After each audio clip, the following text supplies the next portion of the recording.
What? Food consumption. Oh yeah, we started it. I'm sorry. Food consumption is a way to it's what I learned on the water fast is that you get so clear-headed and your cells get so clean that your relationship with God becomes even more powerful. Whoa. Because you start to realize all the shit. Like, you start to realize that the fact that we're told to eat 3 times a day is just a construct from people that control the society that control the world. Because because in reality, I saw in the process, I'm like, dude, I'm not even hungry. Like, after the fourth day, like, I'm sitting there like, hold on, like, I'm not craving food. I'm not craving anything. Like, I'm chilling. My body feels incredible, and you start to like get these like downloads from God. Like, whoa, it's crazy. It turns into something crazy spiritual. It turns into something that's really, really, really spiritual. And that to me, like, fucked me up, because I was like, man, like, we're told we have to eat twice a day, 3 times a day, this, that. You got to consume this, you got to consume that. And then when you're actually in the experience, you're like, oh shit, like, no, I don't have to eat. Yeah, you don't have to. And what's really telling me to eat isn't my stomach, it's my brain. Yeah, you're right. And you're actually right. And you see it and you're like, oh fuck, like, all I'm doing is just consuming because my brain is telling me to consume, not because my body is telling me. Don't sometimes the fast though fuck up your metabolism, or can? Because because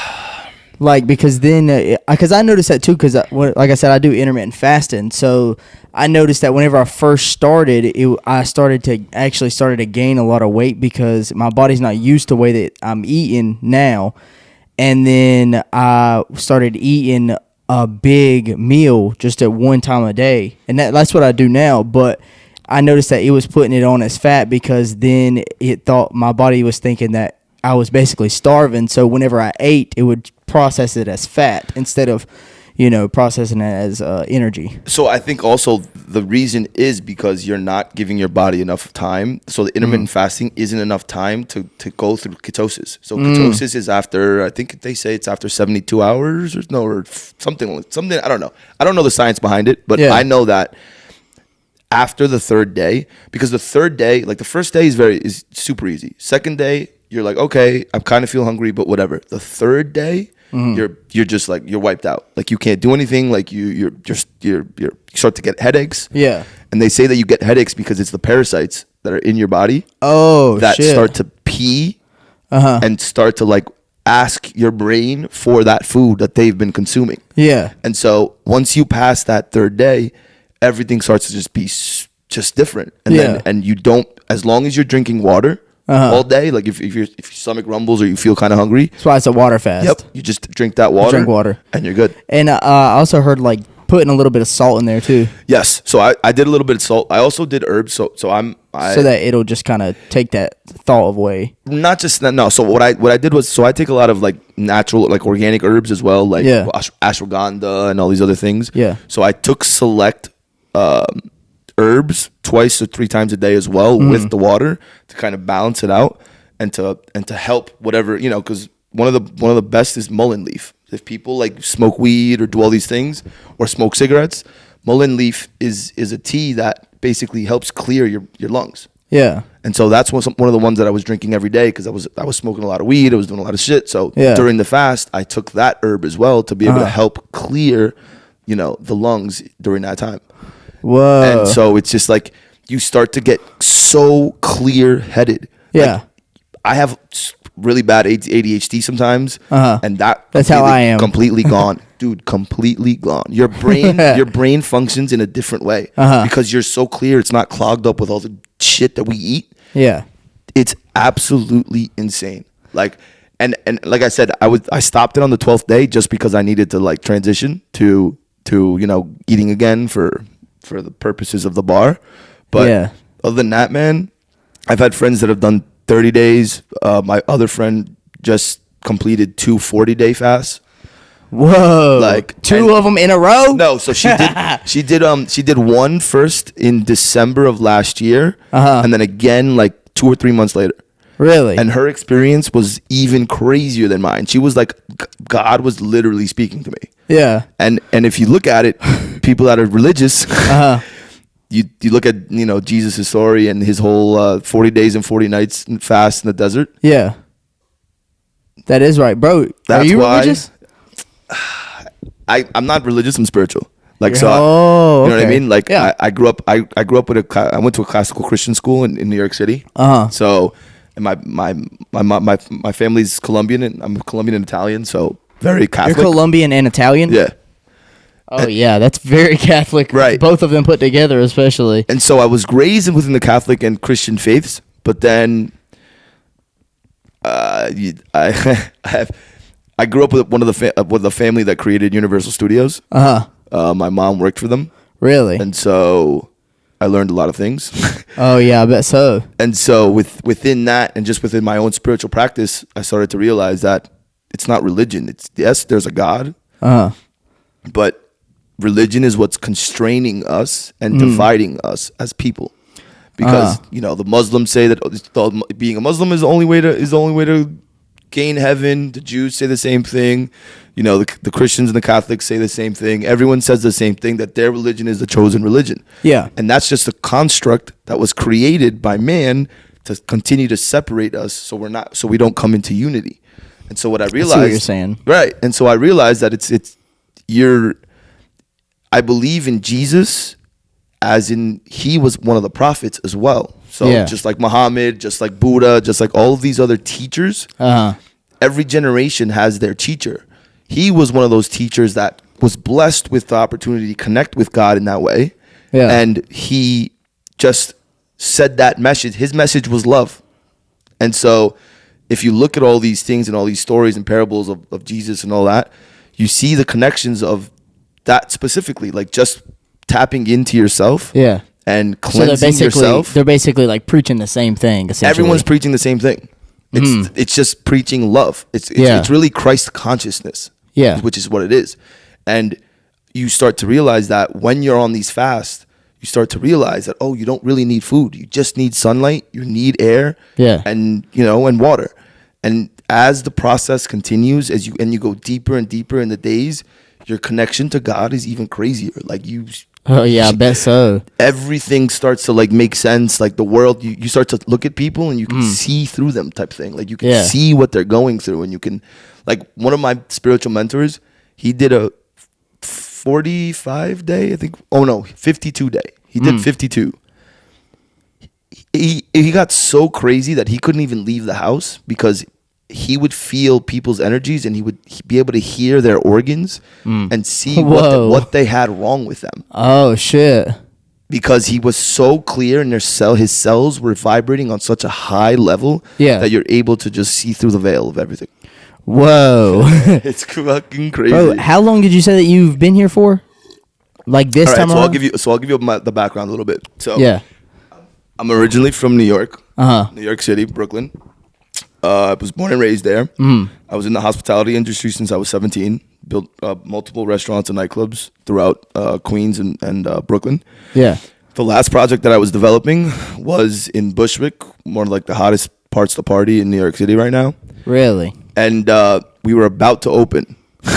We were like, I think, less than 25 days away from opening the venue, and COVID hit. Whoa.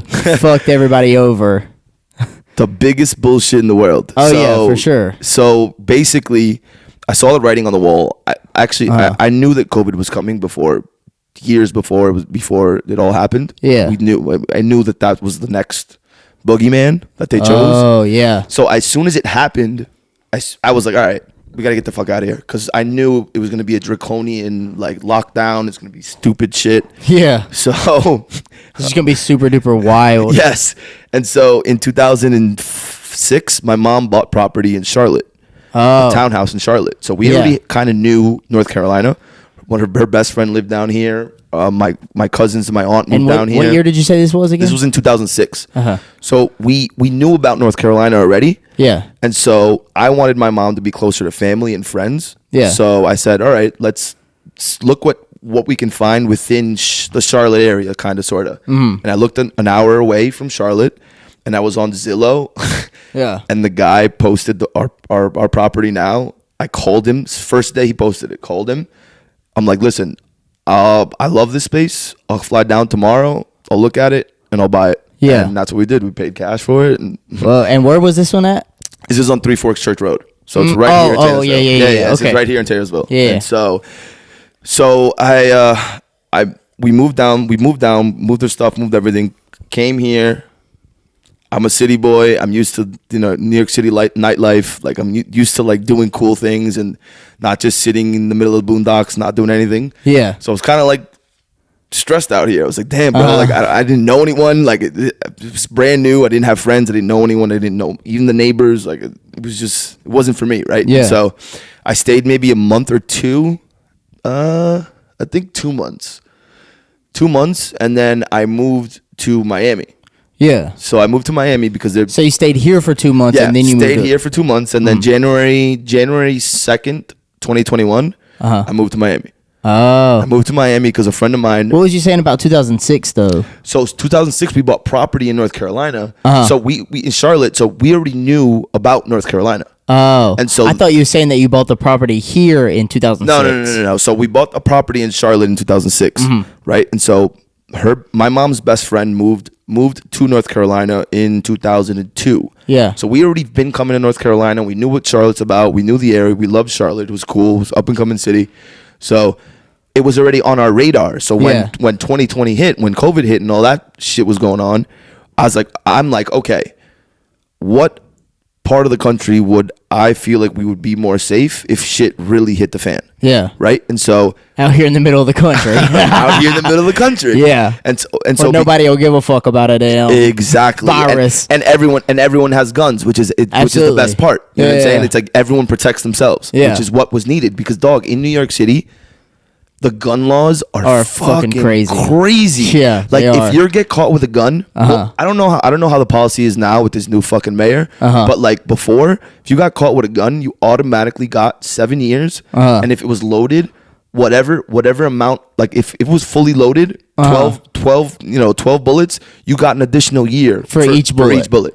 Oh, bro, that is crazy. It was absolutely around here. Everybody crazy. just rides around with loaded guns, right? And I ride around with a loaded gun, and that's why there's no crime here. Yeah, you know what for I'm saying? sure. Yeah, and so everybody knows if you try something on somebody, you're gonna get shot. Exactly. And the craziest thing, dog, is like the criminals are the ones that have the fucking guns in New York. Oh yeah, because they're illegal. They're gonna do it. They're gonna do it way. regardless. Yeah, and so I knew that. And it just makes it easier for them if they got a gun. Exactly, because they know, because they walk around like, oh, I'm that dude, because they know that no one else has a gun but them. Yeah, you know laws only work to law-abiding citizens. Exactly, it's some bullshit. It is. So I knew the writing on the wall. I was like, let me get the fuck out of here. And so because of that, I was just, searching around. Obviously, Charlotte to me seemed, it was super growing. It was a city that's growing, especially back then. Like I've seen it since 2001, 2002 grow. Yeah. And I was like, all right, seems like a good place. And so I started looking around on Zillow, and I found this property here in Taylorsville. We bought it in end of 2020. Yeah. Moved down, was here 2-3 months, and I was like, nah, man, this ain't it. Because I wasn't used to the quiet. Oh, you know what I mean? I'm from Brooklyn. Like I'm from Bed-Stuy, Brooklyn. Like I'm from like in the middle hood, of the city, like in the city, man. Like yeah, like I was 15 minutes away from in Manhattan. the middle of dark. You got damn horns and shit blowing outside, traffic horns, and all that shit. Fucking degenerates partying outside, like the fucking craziest. You got police cars, shootings. Oh, bro. Yeah. In Bed-Stuy during the summertime, like all day you hear just shootings all the time. Really? People, because it's the gangs, around the corner, the neighborhood, the projects, all these guys. There's mass chaos at all times. Is that where you was born? I was born in Queens. In Astoria. But then I moved to Bed-Stuy when I was 15. So from 15 to basically to 30, I grew up in, so then y'all moved to Charlotte. No. Then we moved. So 2020, after COVID, right after COVID went crazy, we bought the property here in Taylorsville, and then moved my mom down here, was with her for 2 months, and I was trying to acclimate myself, trying to figure out what the fuck I was going to do. Cause I didn't have a job again, cause the project that we had was was in New York, so I left all that. Yeah. And I was just trying to figure out my next move, right? And so I thought it would be cool to come to town and like live, the country life. Yeah. But at the time, my mentality wasn't there. Yeah. And so I decided, a friend of mine, a really good friend of mine that I grew up with, was already living in Miami, and he was selling exotic cats called Savannahs. Whoa, exotic cats? Yeah. Like tigers and shit? Basically, they grow up to 50 pounds. They're called... Whoa. I'll show you. Let me see. Like tigers and lions? Yeah. And so... And it's crazy because these are $20,000 cats. Oh, whoa. Yeah. It was crazy. So he's like, listen, come down, come live with me, and like, let's just make money. Yeah. And so I ended up going down. That's one that's like a year old. It takes 3 years to grow. You mind if I show the camera? Of course. Hell yeah. What do you know what kind of cat this is? They're called Savannahs. Savannahs? Yeah. So that's a 1 year, 2 year old. Let me show you a fully grown one. Whoa. Fully grown ones are fucking crazy. This big ass cat. Imagine having a house cat like that. These are kind of big. Like those are like 2-year-olds. Holy shit. So the one on the ground is a normal house cat, is it? Yeah. Bro. Yeah. And they're just cool with each other? Nah, it all depends on how you train them, right? Let me get in fights and shit? There you go. Actually, this is a better picture. This is a fully grown Savannah. Whoa, bro. That's like a bobcat. That literally looks like a bobcat. Basically. So what I started doing is I was the one that started selling them. Like I would go, I would fly all around the country selling them, like going to LA, dropping them off in LA, going here, going there. And so it was cool. It was a cool little thing. But I was also there in Miami trying to figure out if I could open up a project in Miami. Yeah. Like if we can do a restaurant or if we can do a club or whatever it was. And so wait, hold on. So did I miss a part where so let me just piece this story together, right? So you was born and raised in New York, and then you moved with your mom to Charlotte. No. You moved from there to here. So we had a property in Charlotte since 2006 that we had tenants in, right? So we had that. Okay. It was just a cash flowing property. Okay. And so because of COVID and the lockdowns in New York City and the fact that I lost my project, then you moved to here. Then I was like, all right, fuck Time New York. for the country life. Time for the country life, especially because my mom is a cat rescue in New York, so she had a bunch of cats and stuff. So I thought, hey, why don't we get property to where we can have more cats? Whatever you want to do, adopt them, whatever it is you want to do. Yeah. So it made sense to just get land. And so we got the opportunity to buy that place for super cheap. So we just went for it, bought it cash, did our thing, moved down. But again, because I wasn't part of the country life, I wasn't used to it, and I said I couldn't do it.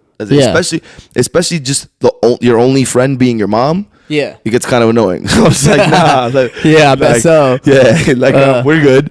So I ended up going down. My friend, I spoke to my friend who was already living in Miami, and he's like, listen, I just started doing this cat business. It's getting crazy. I need help. Like, so then that's whenever you moved down there with him. And that's when I moved down to Miami. Now I understand. And so I basically was, selling cats for almost 2.5 years. I was also doing side projects. I was, doing events in New York and Miami and kind of in that scene and, and so, but the goal for me was to really stay in Miami because I really loved Miami. Yeah. But I didn't see any potential projects that we could have built in Miami in terms of restaurants and nightclubs. Because I have a really good friend of mine who he's one of the biggest like hospitality brand owners in New York. Like some of his clubs are the hottest clubs and bars in What do you mean by hospitality brand? Like his like a hospitality group. So basically groups that open up restaurants, nightclubs, and all these different things. So he's opened a bunch of different crazy venues. Yeah. And so I was going to partner with him and we were going to do some stuff in Miami if there was good potential. Yeah. But the problem is because COVID shut everything, the entire world down, and Miami was basically the only city that was open. Yeah. Every hospitality group from all around the world started opening up projects and restaurants in Miami. So what happened was because it was less strict than everywhere else. Because the only ones making money because nowhere else in the country was making money. Exactly. And so that was a good and a bad thing. The bad thing was that the way that we do concepts is we go into spaces that were already restaurants and nightclubs or whatever in the past. Yeah. And we would just come in, pay what's called key money, which is basically you pay money to the landlord to take over the property.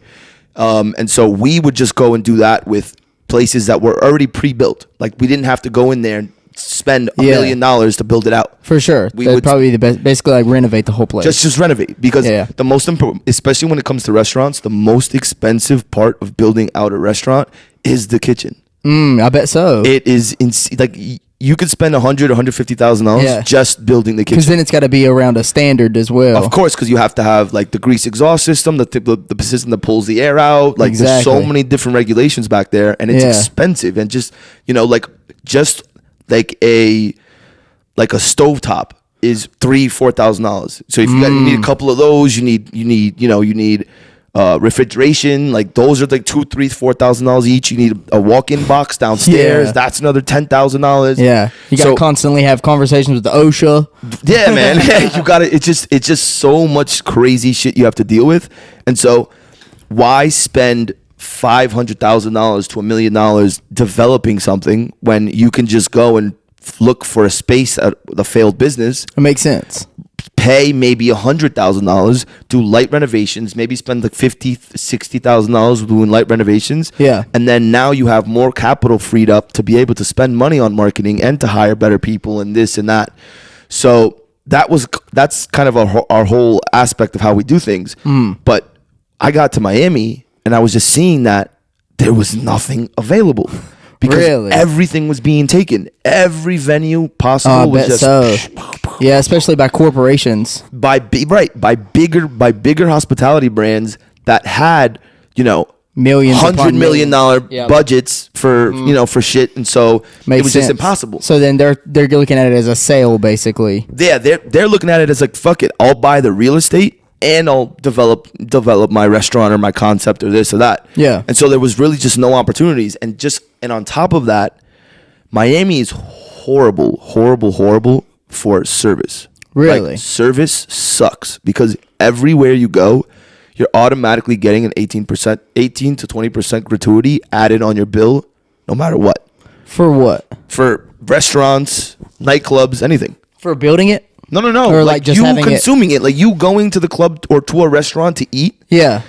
Automatically you're paying a gratuity. So because of that, service is fucking horrible. Yeah, like they don't fees care. And shit. Like they don't care because they're already getting their tip. So they're already making their money. So if you're spending $200 on a dinner, like they're already going to get their $40-$50 regardless of how they treat you. Wow, I did not know that. Right. And so with that, it's like along the fact that it also like the Hispanic culture is very prevalent in Miami. So the Cubans and all that, they don't seem to work very hard. Like they try, they're very like they like more laid back. So it's like on top of the fact that they are laid back, and they don't care about providing you the best service because they're already going to make that money regardless. Yeah. It makes the experience a lot worse. Bro, that's crazy. The Hispanics here, bro, go crazy. They work they work hard as fuck around here. Yeah, dog. It's like a different like Miami. It's funny because they say that Miami isn't part of the United States because Miami, it's its own world. Like Miami's run by Cubans. Oh shit! Like cities like New York City, like are run by from like way back in the mafia 80s and all these like the Cuban mafia. Yeah, the Cubans run Miami. Oh, like you can't do anything in Miami unless you have a Cuban on board. Really? And so I'm pretty sure the governor is not the mayor of Miami. Francis Suarez. Yeah. Is he Cuban? I believe so, yeah. Wow, that's crazy. But even all of the other directors of all of the government agencies and everything, like police department and everything, most of them are Cubans. Wow. Because it's Cubans that have been there 40, 50, 60 years. Yeah. Like since Castro and everything happened there in Cuba and migrating. And so the lifestyle there is just very different. Like they take things more laid back. And so a lot of the people that work in these restaurants are Hispanics and Cubans, Colombians, and whatnot. Wow. Where, especially the women, like the women are absolutely gorgeous there. Absolutely. But yeah, it's even harder to make them work hard because they're just like, no. Yeah, because everybody's Like, just paying them to be everyone's just pretty. paying them to be pretty, and then and they're already getting the service, like they're already getting the gratuity or Yeah. the tip already included in the bill, And they're just doing shit for free out there. and they're just chilling. They're just like, yo, like you're spending $500, I'm gonna get my 20% from that. And Yeah. I don't care the service that I provide for you. yeah.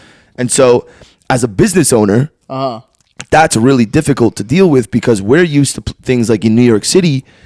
In New York City, we provide the best service in the world because there's competition. Like, because servers can make $150,000, $200,000 a year. Yeah, I've heard about shit You know, like that. because yeah. we don't do the automatic gratuity in New York. So it's like they're providing the best possible value for you in your dining or hospitality experience because they know that you would be willing to pay more in tip yeah. if you're provided much better service. Yeah, And that makes sense. And so like I know servers, bartenders in like the really high end restaurants Yeah. in New York City, like the billionaire restaurants where sometimes they'll walk away with $3,000-$4,000 a week. That's crazy. Yeah. And so it's different. So Yeah. So we're used to getting people that are just insanely good at work. Yeah. Their work ethic is amazing. Like they're providing the best possible value. And if it doesn't work out with them and they move on or they quit, I can replace them immediately. Yeah. There's so many other people that are willing to work and give that great service. Whereas opposed to a place like Miami, Can't you don't have find it. that great service. Yeah. You know how you find that great service? From New Yorkers that moved from Miami, wow. New York to Miami. Yeah. But those are few and far between. And so it as a business owner in the hospitality space, it's a lot harder to really provide that stellar service that you would want to, you know, with places like, you know, New York or LA or, you know, all these other major cities. Yeah. Where the service is much better because of the, you know, many factors, but one of them being gratuity isn't automatically included. Yeah. So how long was you here? You was just here for like. I was here for 2 months. 2 months. That is right. And then you literally for 2 months. And then you went down to Miami. Yep. With your buddy that was selling cats. With And the you were cats. selling cats. So I was basically the one delivering the cats and like making sure everything was straight. Yeah. And what But- else did you do during that time? I did a couple of parties. You know, I was a promoter. You know, not a promoter. I was building my own brands and stuff. Yeah. So I did parties down there. I've done a lot of different things. I'm always involved in a lot of different things. Specifically, not necessarily just Miami, but just globally. Like always doing other things. Always involved in other things. Just, you know, just connecting people. That's basically what it is. Like connecting people. Yeah, I like connecting that. people and just. I already have a very big network. So a lot of people just call me for certain things if they need help with this or that. So just kind of connecting deals and, you know. Oh, I things like that. I like that a lot. Like networking. Just networking, basically. Yeah. Yeah, I And- really do like that. Yeah. And so Miami it went from paradise to me to a nightmare Really? because it is Miami is literally the devil's den. Like the people there that live there are not everybody, obviously. You know, you can always find amazing people everywhere. Yeah. But because Miami is a very touristy city, it's a very is. transient city. First of all, a lot of people don't work. Yeah. Most people don't work. Really? Right? Because a lot of the girls like can bartend or do this, do that, but there's a lot of sugar babies, there's a lot of OnlyFans girls. Absolutely. There's a big disparity between the multi-millionaire and billionaires. Yeah. And then the other side of the tracks, you know? Like So there's like a big wage gap. it's a huge wage gap, and so a lot of the people that come to Miami because of the lifestyle, like partying and doing this and doing that. They enjoy it, they stay, and then they get caught up in it. And so, wow. you know, I have friends like that were doing drugs every single day. And Yeah, a lot partying of every single cocaine day. over there. A lot of it. A lot of cocaine. Absolutely. Yeah. So I started getting caught up in that lifestyle as well. Oh shit. But because I'm such a nice person and I'm a very giving person, Yeah. I always ended up being a person that was always spending my money. Like, because everyone else around didn't have much money or was cheap. And so because that's I'm how cool, you got caught up. right? I'm like, guys, let's go hang out, or it's cool. Yeah. And I buy the first round, and then I get drunk, and then I'm like, yo, let's get more rounds. Bro, just buy us a ball. Come on. Like, you know what I'm saying? Like, it just perpetually got worse and worse, and it got to a point where I wasn't putting myself first. I was putting everyone else around me first because I liked the validation I was getting from being the cool guy, being the guy that can connect you to go into this club and go into this place and like experience this cool thing, you know? And so, damn, was you making a lot of money off of the cats? I mean, it sounds like it. Listen. I was really working. I was working between like 3 to 6 times, like 6 times a month. But I was delivering multiple cats at a time. Yeah.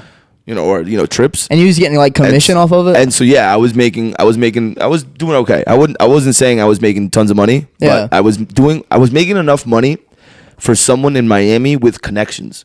Because I didn't really have to spend tons of money to go to the best clubs. Yeah. Or to do this or to do that. So because of my relationships, it seemed like, I was making more money, but it wasn't that. I was just like, oh, I'm cool with this guy. Yeah. I'm cool with this bartender. I'm cool with this security guard. And this, I'll slip him 100 and, let's my people in. So, like that. And on top of that, my friend, the guy I worked for with the cats, he was making a lot of money. Really? So he had like really nice cars. So he would just hook you up. So I would basically, he would leave to like travel. Yeah. And I would just handle the business, and I'd have a Bentley SUV, like this and that, and you know what I'm saying? So it was lifestyle stuff. It was cool. It was cool to be able to see. It's a big thing in Miami, a lot of lifestyle, man. Mm-hmm. So you get caught up in that. You get caught up in with the girls. The girls are just stunning. Oh, absolutely. And then they'll fuck you over too. They fuck you over, like, you know what I mean? Yeah. Like, it's fun. It's funny because when I finally left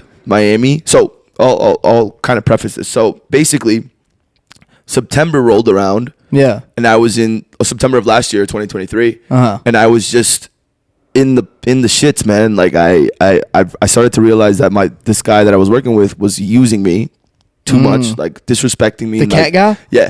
And he was one of my closest friends. Really? And he was just doing stupid shit, and he realized that I was going through a lot of shit because I was just mentally doing a lot of stupid shit, a lot of drugs. Like, I wasn't where I needed to be mentally. Yeah. And so I just realized that everyone around me in Miami was just using me. Like, everybody. So is that what, going back to what we was talking about, like, basically before we start this, because we kind of had a little conversation before we started this, is that what you were saying by, like, everybody in Miami's basically getting used in some sort of way? Like, it's either you're using or you're being used. Yeah. Because it's just...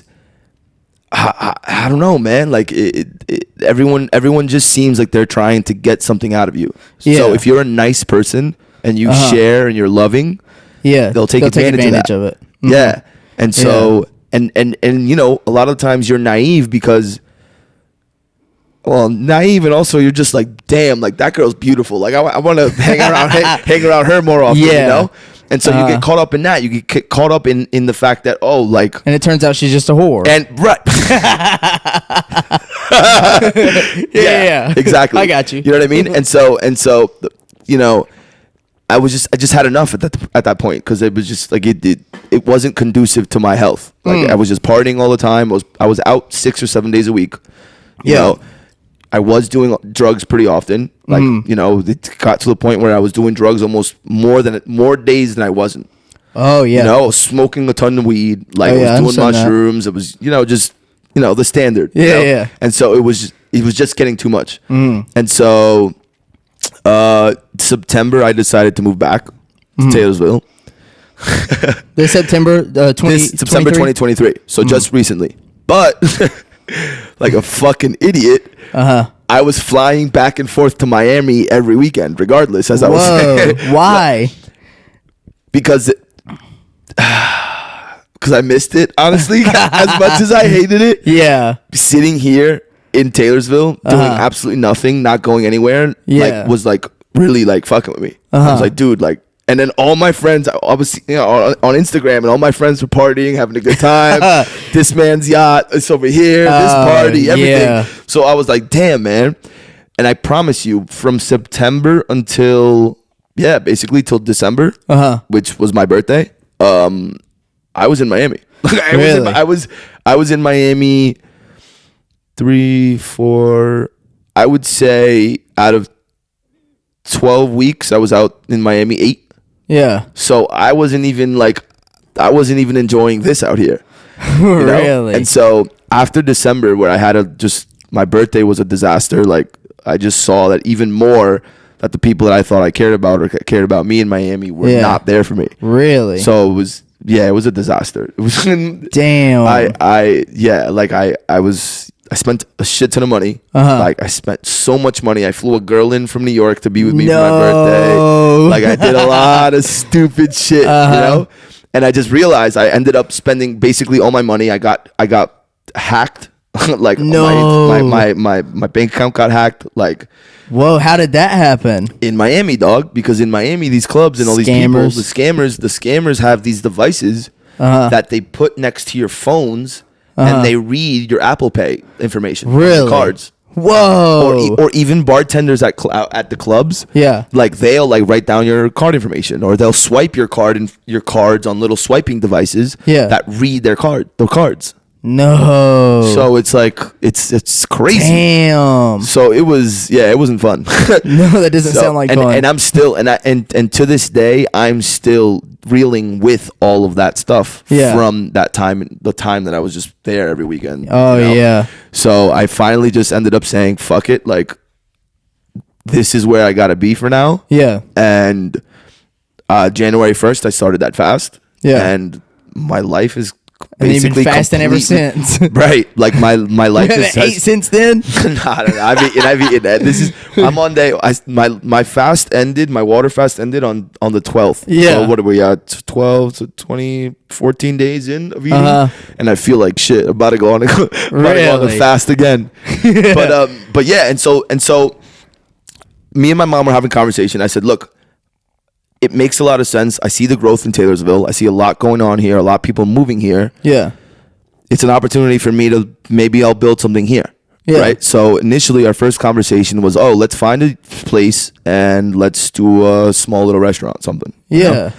And God blessed me, and I was looking at different little options and was online seeing what was available in the area. And Taylorsville, Statesville. I was looking all over. Yeah. And I found that Brushy Mountain Brews here in town was for sale. That's awesome. It's just right up the road. Right up the road. Yeah. So, dude, I went there. I saw the place, and I put in an offer that same night. Whoa. And I take over. So is it officially yours as of now? No, I take over February 9th. Oh, I didn't let you finish. Yeah, it's all good. That's what I get for cutting you off. No, good. And so February 9th is now when I'm officially taking over. And honestly, like, I see such a massive opportunity here in Taylorsville, man. February 9th, that's crazy. My buddy is going to be performing there the day before. Where? At Brushy Mountain Brews. No way. Who? Yeah, Steven. Oh, look at that! There you go. Yes, sir. That's actually Ken and Lacey, the owners. That's their final party. Like, that's what he was saying. Yeah. Wow, that's crazy. That's wild. And I've really never even been in there. Yeah, man. Me either. I kid you not. The first time I went in there was when I went to go see it. Really? I mean, I'd heard about it when we first moved. You just seen pictures and shit? Not even. I would just drive by every once in a while, and I didn't care to go in because it just, to me, it wasn't my scene. Yeah. But when we first bought the property in 2020, the owner of that property was like, "Oh, these New Yorkers came and opened up the first bar here in Taylorsville." Yeah, they did. That was just here recently, right? Not that long ago. And so I was like, "Oh, that's cool. Whatever." I didn't really give a fuck. It wasn't in my mindset. But then, as I started to be here more and everything, I was like, "Oh, this seems like a cool spot." Blah blah blah. And then I actually went in and saw the operation and saw how everything went. And that was like yesterday. That was literally, like January 6th or 7th. Like not even 2-3 weeks ago. Wow. And so everything has just been like snowballing and just the opportunity growth is insane because I've realized that everyone here, Like, where do you go here? Like, there's nothing to do. If you're, It really isn't. if you're in Charlotte or Boone. Charlotte, shout out to Boone. Shout out to Boone. I love that sure. place, man. I went, yeah, I went first time, and yeah, I gotta hook you up with a Wyatt, bro, for sure. Oh yeah, Wyatt. Yeah, you and Wyatt can get some shit figured out for sure. Yeah, because I understand. The thing is, I've been in this electronic music scene since I was 20 years old. Like, I was a booking agent for a while for some of the biggest names in EDM back when I was younger. So I understood the growth of where that industry was. Yeah. And now the growth is insane. It is. Like festivals, all these crazy festivals, all these things are going on. Hedge funds, like big money is coming into the scene. Yeah. And so because of that, we have an opportunity because places like these small towns all over the country, no one sees their value yet because they can't extract a certain amount of money out of those areas yet. Like, it's more like smaller towns. It's smaller town stuff, but it's like those smaller towns, people don't realize that the smaller towns are the biggest opportunity. For real, because they could eventually be gentrified. It's not just that. It's the fact that you got kids that got nothing else to do. And so because the festival stuff is hot now, everyone's on TikTok, everyone's going, all these clubs and all these parties and all these cool DJ events. Now that's all in everyone's psyche, and everyone wants to go to Miami to go to Space. Shout out Space.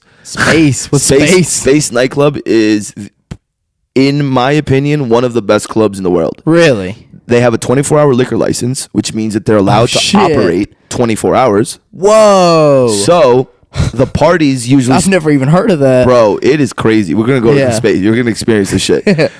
Usually the parties, it opens at 11 p.m. And depending on the crowd and the ticket sales and everything else, they usually go late. Earliest they'll close is 9 a.m. maybe, 10 a.m. Yeah. But I've been there 48 hours. Whoa. like some of the major festivals, some of the major there's 3 or 4 different major experiences during there's Miami Music Week, which is end of March, like Rolling Loud, right? All that, like Art Basel is like a very big yeah, you know Art Basel. Oh, absolutely. Yeah. So Art Basel, like during those periods of time is when Space does like marathon parties where they'll open on Sunday for like 5 days straight. Yeah, like they'll open on Sunday night, and then they won't close till like Wednesday. And it's just consistently DJing the entire time. Yeah, it's crazy, bro. Going insane. It's everybody nuts. off booger sugar. Going wild. Booger sugaring.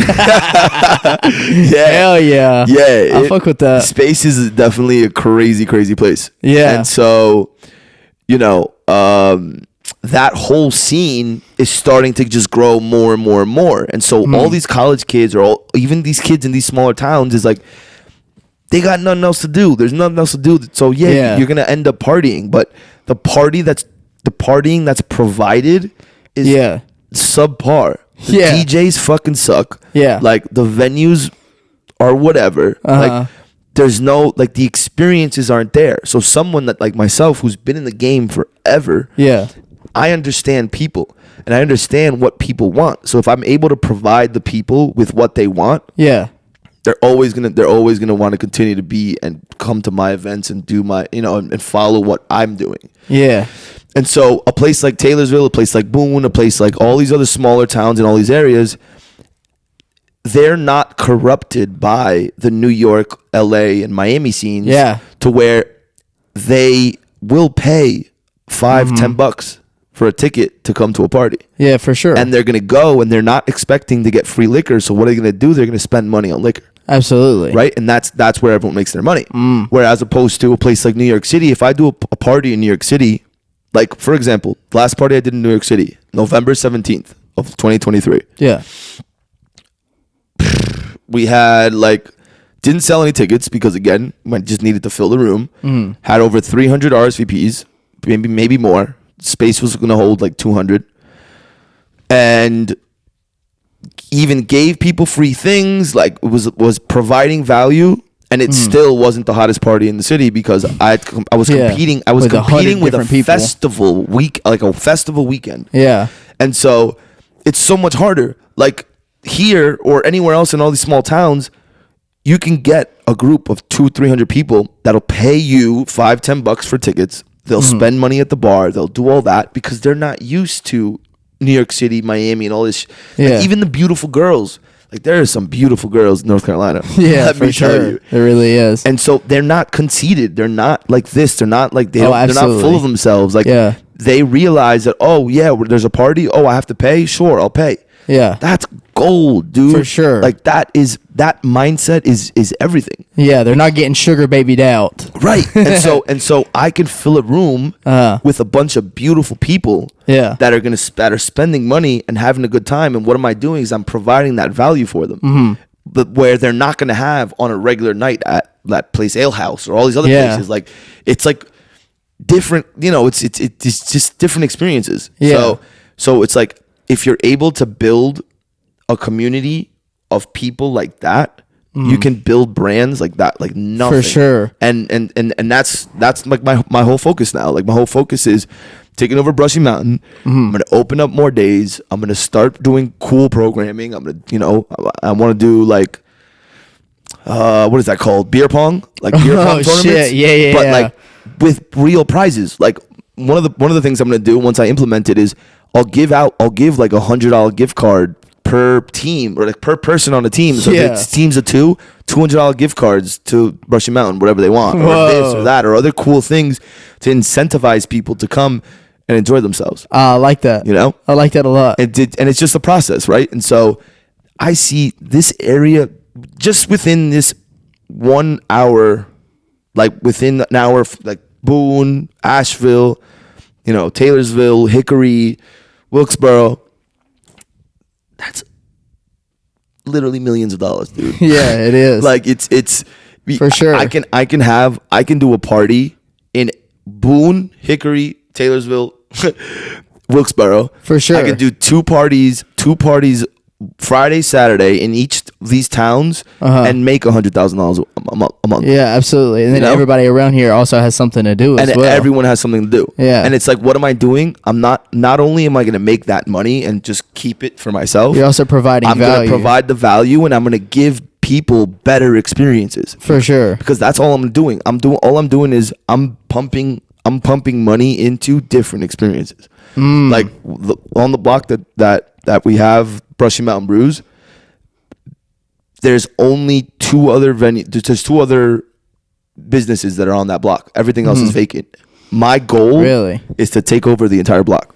Whoa. and like maybe do an ice cream shop in one. Yeah. A couple of the other potential projects that I'm looking at there. Isn't it like a music shop or something? Yes. I'm not really up to date to what is actually over there. I don't really look in there that often. I just drive by there. I don't get out much around here, really. Yeah, I mean, listen, there's nothing to do, so I get it. But on one side, on the corner, it's a florist that's still operating. Klein's. Yeah, Klein's. There you go. Then it's Brushy Mountain Brews, and then next door is you said that was on the other side. So then right the next door Republican to it. headquarters. Oh no, so that's on the other side. So I'm talking about just on that potential, just on that block, that strip there. So there's the music store there, next to Brushy Mountain. But they're moving. Actually, they're moving to the other corner of where the old bank was, right on that corner. BB&T, where I think so. Yeah. That's where it used to be. Yeah. Just right here. Yeah. Like right across the street from Klein's. Like on and so they're moving there. Oh, that was Wells Fargo. I thought you were talking about this one right here. I don't even know where we are. Yeah, you probably. Yeah, you definitely do. On West Main Avenue. I know exactly what you're talking about. Yeah, so they're actually moving from there to the other corner. So that's getting vacant. I want to take that one over and actually do an actual venue there. Like put a stage, put everything there. Yeah. And then next to that, it's the old YMCA. Yeah. That's I used to go there as a kid. Did you? Yeah. How big is it? Is it big?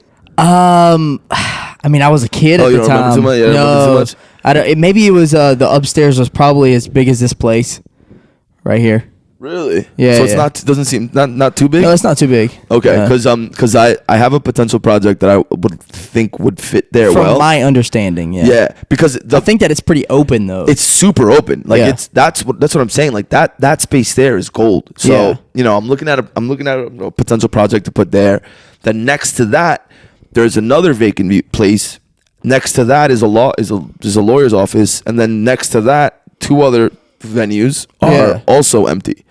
So my idea is to build all that out across the street where the Republican headquarters is. Yeah. That's the second floor of all that building is all vacant as well. Really? So I'm thinking about I want to take over that. Like my goal is to turn Taylorsville into a destination. Yeah. Town where you come to have cool experiences. Yeah, that would be awesome. Yeah, like Airbnbs, bro. Like there's no Airbnbs here.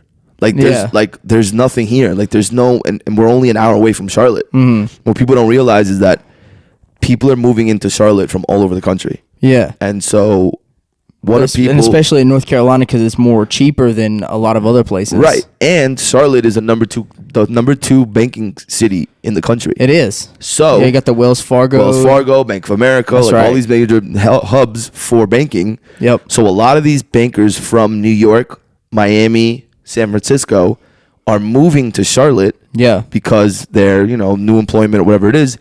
So these are people with a lot of disposable income. Mm-hmm. And so what do people with a lot of disposable income do? They like to get away from the city sometimes. Yeah. And so a place like Charlotte Taylorsville is only an hour away. Mm-hmm.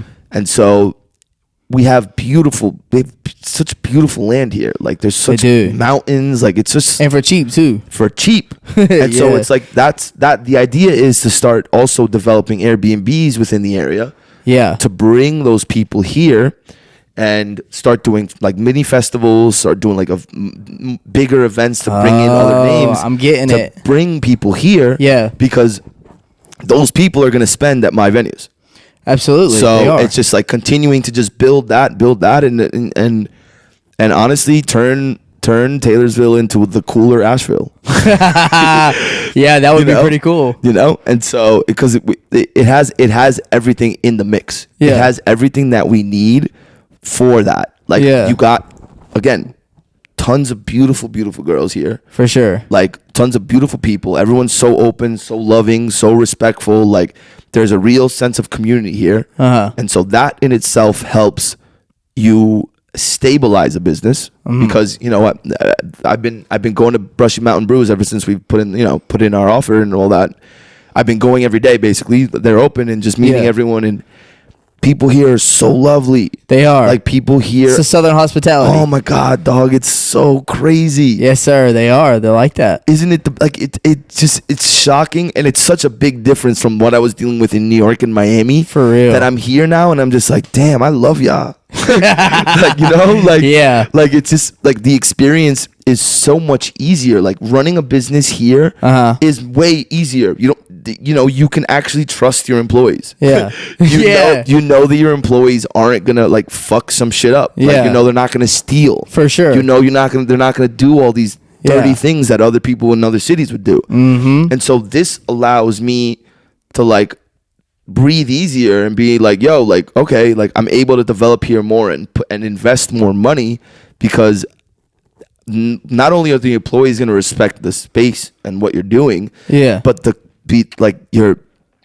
clients, the people that come in to eat, drink, whatever it is, they're going to continue to come and support you all the time. Like they have regulars there that are there every single day they're open. And what sucks is they only open 3 days a week. Yeah. And every single day I see the same faces and they spend money. That's like, the best ones. The returning customers for sure. It's crazy, man. Like it's such a blessing, and they're all so nice. And they're all good people. They're all good people, and they all bring their friends, and then they're all so excited that I'm opening up more hours and I'm doing this, and it's just, man. Honestly, it's a blessing. Like that's really awesome. Like I've realized, and you'll realize it as well, because as you grow, whatever you're doing or whatever you're supposed to do in life, you have to take the time to allow it to develop. Absolutely. Because, it's true what they say about the 10,000 hours thing. Absolutely. Like, for sure. Become an expert in whatever it is that you're doing. you're a beautiful fucking artist, bro. You have great talent, but the talent will develop only as you continue to work on it. Oh yeah, for sure. And so what most people do, and even what I was doing when I was younger, was I first of all didn't understand myself, and I didn't know what it was that I wanted to do in life. Yeah. And so I was bouncing around from thing to thing to thing to thing. And I always reverted back to hospitality because it was what was bringing money in for me, but I didn't think it was my passion until I finally realized, it's like, oh, this is what I'm supposed to do. And I laser focused. I put in those 10,000 hours. Yeah. And now it's when I'm seeing the fruits of all those that labor at 33. Like, I just turned 33. I'm not young. You know, I am young, but you know, everyone else is like trying to chase what they're supposed to do, and then they do it for a year, and then they don't do it, and then they do this, and they fickle, and they go here. Oh yeah, that's what my problem used to be until I figured out like what you're saying, the 10,000 hour rule, and I just figured out that I needed to stick with one thing, or like I'm not a big fan of just sticking to one thing because I can't really, but I wanted to stick with a few different things and only stick with that because I would be doing those things and then bouncing around with something else and bouncing around with something else, and then I wouldn't be able to get as much time and effort into one thing and then build myself up from there off of that thing. So then I just started to cater myself to the one, like it's mostly art now. Right. But and so obviously when we say art as creatives, we realize that art is multifaceted, right? So I see that you're painting as well, but what other art, or what other forms of art are you? Obviously podcasting. Yeah, right now it's more of a media as well. Right. So like I do a lot of podcasting, and right now I'm getting into interviews, so I'm gonna post this one as an interview.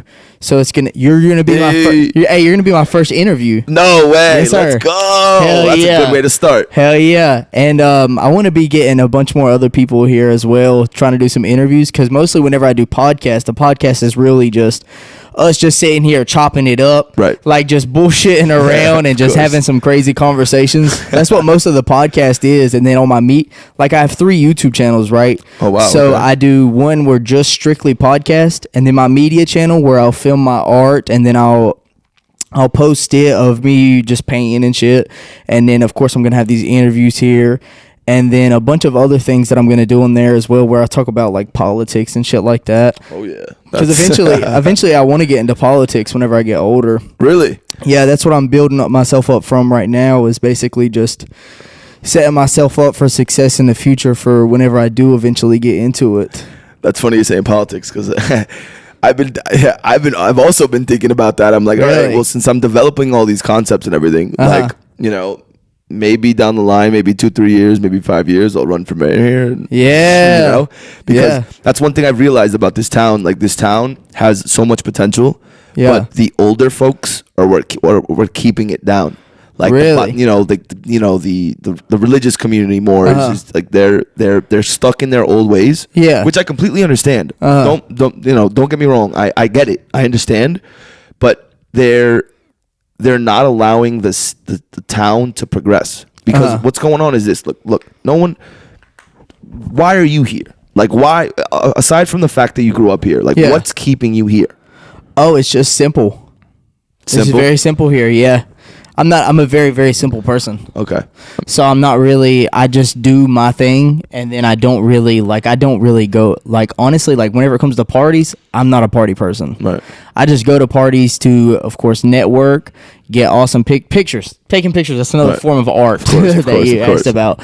So there's the pictures, and then there's the networking, and then that's really about it, because I'm just not a big fan of parties, but I'll go to them because I know people there, and then I'll get to know other people there, and then I can take some awesome pictures and provide value to other people as well, because people want nice pictures at parties, and I like to take nice pictures at parties. Right. So then it works out for the both of us. Right. No, I mean, it completely makes sense. And so it's, I think your mindset is different, and it's great because you're on your shit. Yeah. But what I see, it's completely different from a lot of everybody really that comes in here, like my buddies, my peers.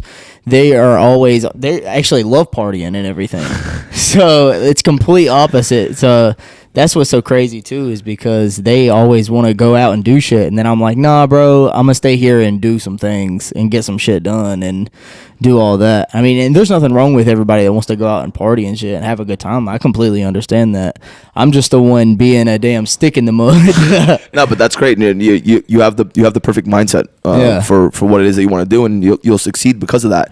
But it's like when you look at small towns in general all over the place, like, or especially, let's look at Taylorsville specifically. It's like, what would keep someone of your age in town? Like, there's nothing to keep you here. Like the jobs suck. Like, I don't want to work at a fucking furniture company. I don't want to work at a chicken coop. I don't want to be a teacher. I don't want to do all these things. So people, like the youth, want to escape. They want to get the fuck out of town. Bro, this is actually, I'm glad that you brought this up, because this is actually one topic that I did want to talk to you about too, about like the age, how the ages, and how you were talking about your branding and how you wanted to kind of cater to certain ages. Or is that right? Or Absolutely. Did you want to, kind of adapt to the both of them? Well, so what I want to do is I want to provide value for all demographics, right? Because a place like Brushy Mountain Brews, it's an older crowd, obviously. Like I don't get as many young people there. But what I'd like to do, what I want Taylorsville to be, is I want Taylorsville to be an art hub, like an arts hub. Really? Like I want to be able to. You're saying like an Asheville? Yeah, well, Asheville is like a corny art. You know what I'm saying? It's more like, liberal. Yeah, no, not even just that. It's just that like people, it's not cool people. Like they're okay, but I understand. It's not a cool place. I want to turn this into a place like cool, like hip, like Brooklyn style, like not like hippie Brooklyn, like real cool, like cool people, cool artists, like people that are just And what I'm seeing with Taylorsville is a possibility of has a possibility of keeping the youth here. Yeah. But how do you do that? It's by developing different concepts, developing different cool things, and also helping the youth like yourself and other kids that want to explore the arts. Yeah. Give them an opportunity to explore the arts, right? Like down the line, once we've settled things in, and once we got cash flow coming in, I really want to mentor kids that want to be in the hospitality business, that want to be artists, that want to be photographers, that want to be, social media personalities, the kids that want to learn about, digital marketing, kids that want to do all these different things, because that's how you keep people in the community.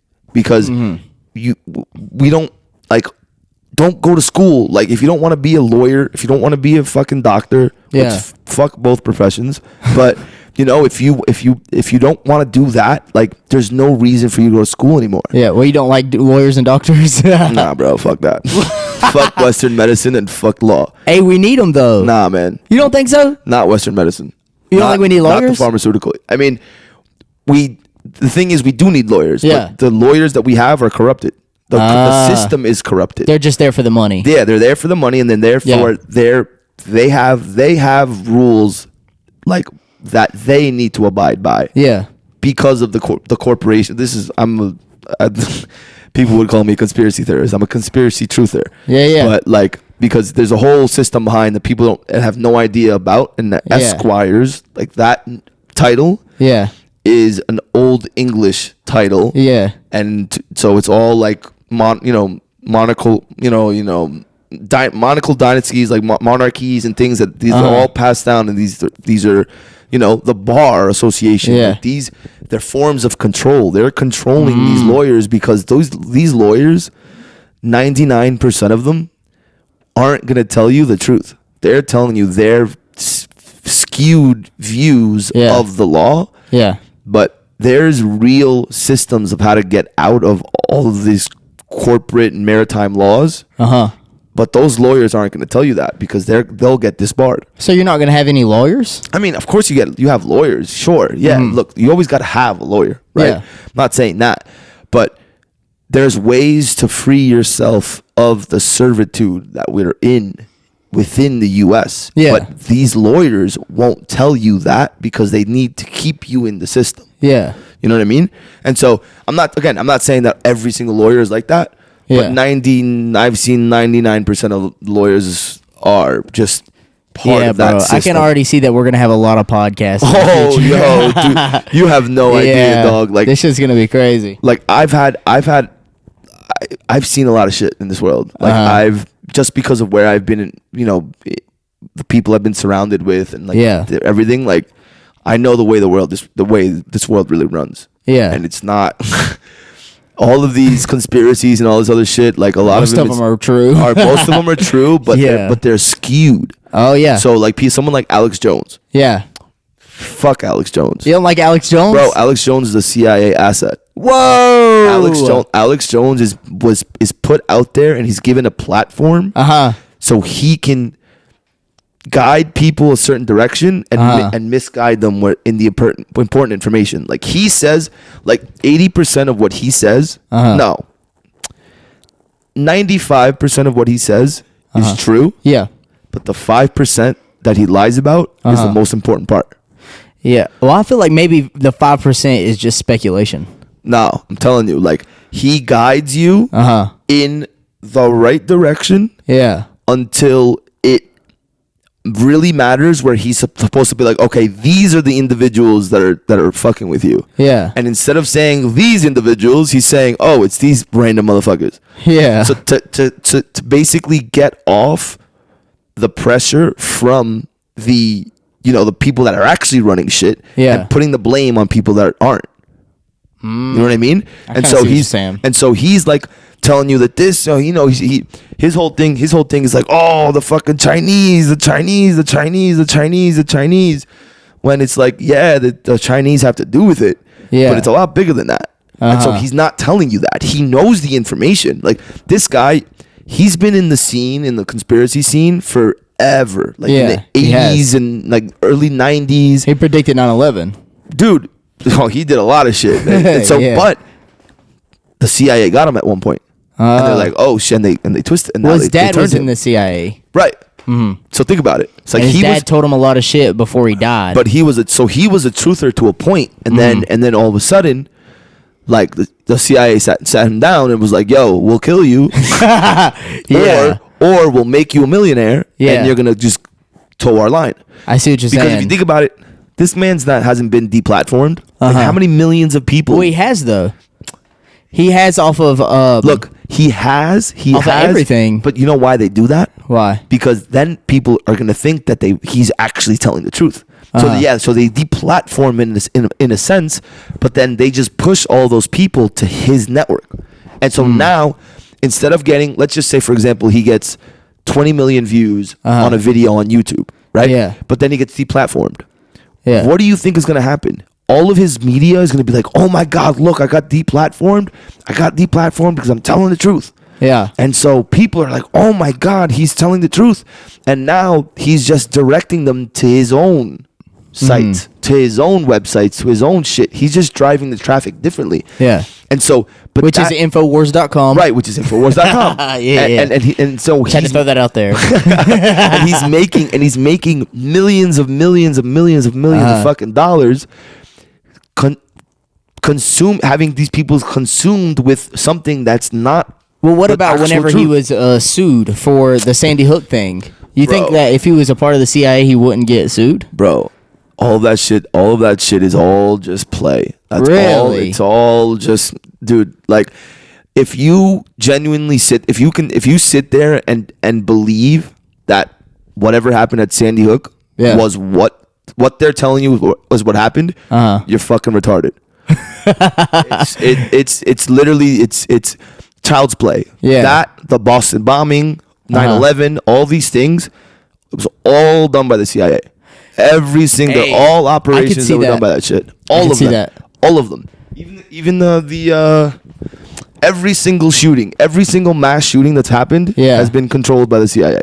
Every single one. I can see that. Every single one. Yeah. And people are so lost that you can literally watch it on TV. Yeah. They can literally tell you what's going on, and people will still not believe it. Yeah. Like Sandy Hook, for example. All of the kids that claim to have been killed were in line at the Super Bowl it like in like 20 it happened in 2012, like 2018, 2019, all of the single kids were on file in the Super Bowl halftime show. Whoa. All being shown. Really? I didn't know that shit. I know people from Newton in Connecticut that said that all of the families of the kids that died had just moved into Newton a year before. Yeah. And I heard that there was claims that a lot of the officers and a lot of the people that were involved within the shooting, not the ones doing the shooting, but I mean probably, but the ones that were involved in the whole entire situation was also involved in a bunch of other mass shootings as well. Exactly. And that's crisis actors. Yeah. And that's what Alex Jones was saying. Yeah, I mean, look, I'm not saying he said 95. I'm saying 95% of the shit that he says is real. It's that's legitimate. What you're saying. But it's like the 5% that he's saying isn't. Yeah. Is really what it is, and that's the most important part of the information. Yeah. And that's what people don't understand. It's like he can be telling you a lot of truth, but the truth that the real truth he should be really telling you is not. He's skewing it to the other side. Really? And that's what's important. And what you're seeing now is you're seeing tons of people that are coming out telling all of these truths, right? Like all these things about Hollywood or about this or about that. Yeah. But even those people aren't telling you the real truth. So you don't think that he was telling the whole truth about like Bohemian Grove? Oh no. Yes, that absolutely 100%. But it's different though because he's telling you that they like because the Bohemian Grove is real. All these things are real. The Trilateral Commission, the Council on Foreign Relations, the WF, that's all real. They do all of these things, and the whole child sex trafficking and all this stuff, like this is it really goes on. But there's a lot of there's a lot of information that he says that he's pointing to other parties that he's claiming are the ones doing it or the ones controlling it, when in the complete opposite, it's not. It's someone way off there. And he's telling you about the old like Illuminati bloodlines, and he's telling you all that. Yeah. But he's not telling you who the fuck is doing it now. You know what I mean? Like he's not he knows who's doing it. Yeah. But he works for them. So he's he's never going to expose the ones who are actually doing it. Oh shit. You know what I mean? So he'll sit there and say, "Look at fucking China. Look at Joe Biden. Fucking China. Yeah. He's yelling about China when it's completely somebody else. Yeah. You know what I mean? And so all of the evidence that he's bringing out there, he's saying, "Oh, look, oh man, points back to China. Oh, points back to China. But he's not telling you that everyone in the world is all together. Yeah. Russia, China, all the European countries. The elites. It's all them against us. Absolutely. You know what I mean? It's not about race. It's not about skin color. It's not about none of that shit. But it's they literally use that against us. Right. They divide us. So it's all about these motherfuckers all are on the same game. Yeah. Putin, everybody. Biden, Obama, Trump, all these motherfuckers, they're all playing the same game. Yeah. And he's not going to tell you that. Oh, you know shit. What I mean? Yeah. He's not going to tell you that it's actually a global thing. Yeah. That he's telling you, oh, it's the Chinese, or oh, it's the Russians, or oh, this or that. But like, look at Ukraine, for example. Ukraine was just a money laundering operation. Yeah. Like, there's no real war going on there. Yeah, well, I have this conversation with Seth all the time, my roommate, and he always he tells me that it's in, like, this is where we usually have a disagreement at, because most of the time we don't disagree on a lot of things, but this is where we have a disagreement at, because he believes that we should aid Ukraine for the betterment of the United States, but I say that we shouldn't, because it does, that there is a scam there, and it does come back around to the people in the United States that's aiding them, and then they're making money off of it too. They're making money off of the government money.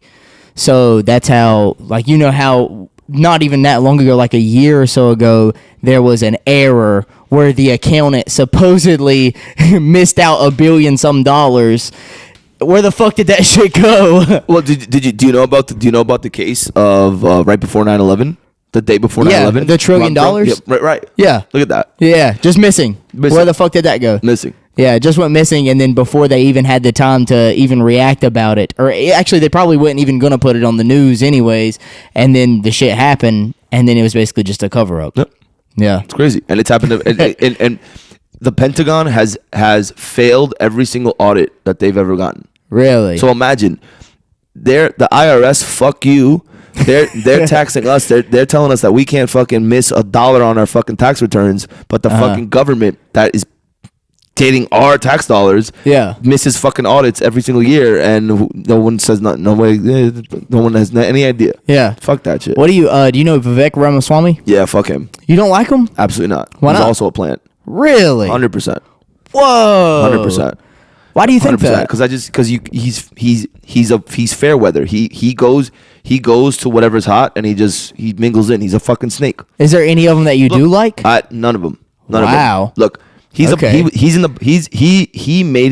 became a billionaire in the biotech world. He did. Right. Fuck him. Yeah. He's part of the system. That is medicine too. That is part of biotech. It's all part of. It's all. They're not telling you the truth. Yeah. Like, these people aren't telling you that every disease on earth can be healed by an herb or a mineral that's on the earth organically. Yeah. We're so sick and we're so fucked up because we're taking these pharmaceutical fucking drugs. Yeah. There's no other way. Okay, so then what about Robert F. Kennedy Jr.? Same shit. Fuck him too. Fuck him too. God damn. Bro, because look. He knows that if he doesn't toe the line, he's gonna get his brains blown out just like his father and his uncle. JFK was our last real president. Yeah. But that's what he kind of goes into his line too, because he told the truth. That's why I respect him so much, because he told the truth. And that's what I think that he's doing too, regardless if because he knows that his life's on the line, but he tells the truth anyways. You don't think so? Nah, he's the same. He's all part of they're all part of the same system, man. Like they wouldn't if he was really a threat, they would have killed him already. If it was really a threat at all, if they really thought that he was going to do something and he was going to, elections aren't real, bro. Yeah. Like, elections, like all these things, like everyone is chosen, pre-chosen. Like, so if he was really someone that was really going to change the world and just, oh my God, do all these things, they would have killed him already. But what he's doing is he's just now pushing away votes from certain candidates. You know what I mean? So he's just like, independent. They're propping him up so the people can vote for him. Yeah. And so, but they know that he's not going to be a contender. Yeah. Like, so he's just stealing votes away from either Trump or whoever else the other candidate. Biden. No, well, I don't think he's. Listen, I don't think we're gonna have an election. To be honest with you, you don't think so? No, this year. You don't think that we're gonna have one? I think we're gonna have the EMP attack. Wow. Yeah. Well, it's already been shown in a bunch of different places. So. I heard that's inevitable. That's gonna be inevitable. Yeah, but they're gonna say it's China and Russia. I don't know if it's gonna be this year. When it's us. Really. I think it's going to be September 17th. Whoa! So where do you think that at? Why do you think that? Because there's a lot of things. There's a lot of so I'll explain Hollywood. So Hollywood was created to program people's minds. Yeah. Right. Programming them into accepting things that are to come. I can see that. So I agree with that. If you, for example, if you look back at the 80s and 90s of all those movies, Die Hard, like Rambo, like all these movies. The scapegoat was always the Arabs. The Arabs. And you even see Die Hard predicted 9/11 as well. Like all these other programs, The Simpsons, they all predicted 9/11, all these things. Yeah. So what you do is you just start to realize and look at all the things, all the programming and the shows and everything that's being pushed on you. Yeah. They're telling you what they're trying to do. They're literally telling you, because there's this rule, it's a rule of karma. Yeah. That if they don't tell you what they're gonna do, that karma is gonna revert back to them. So then eventually they're just gonna be like, "Yo, we told you in the first place, and you just were too dumb to realize." They're not gonna say that, but they're gonna put it in all the movies you're watching. They're gonna imply it. You know what I'm saying? And so that I don't know if you saw that movie. You were talking about the one that was funded by Obama. That's what you're about to talk about. That one, yes. Yeah.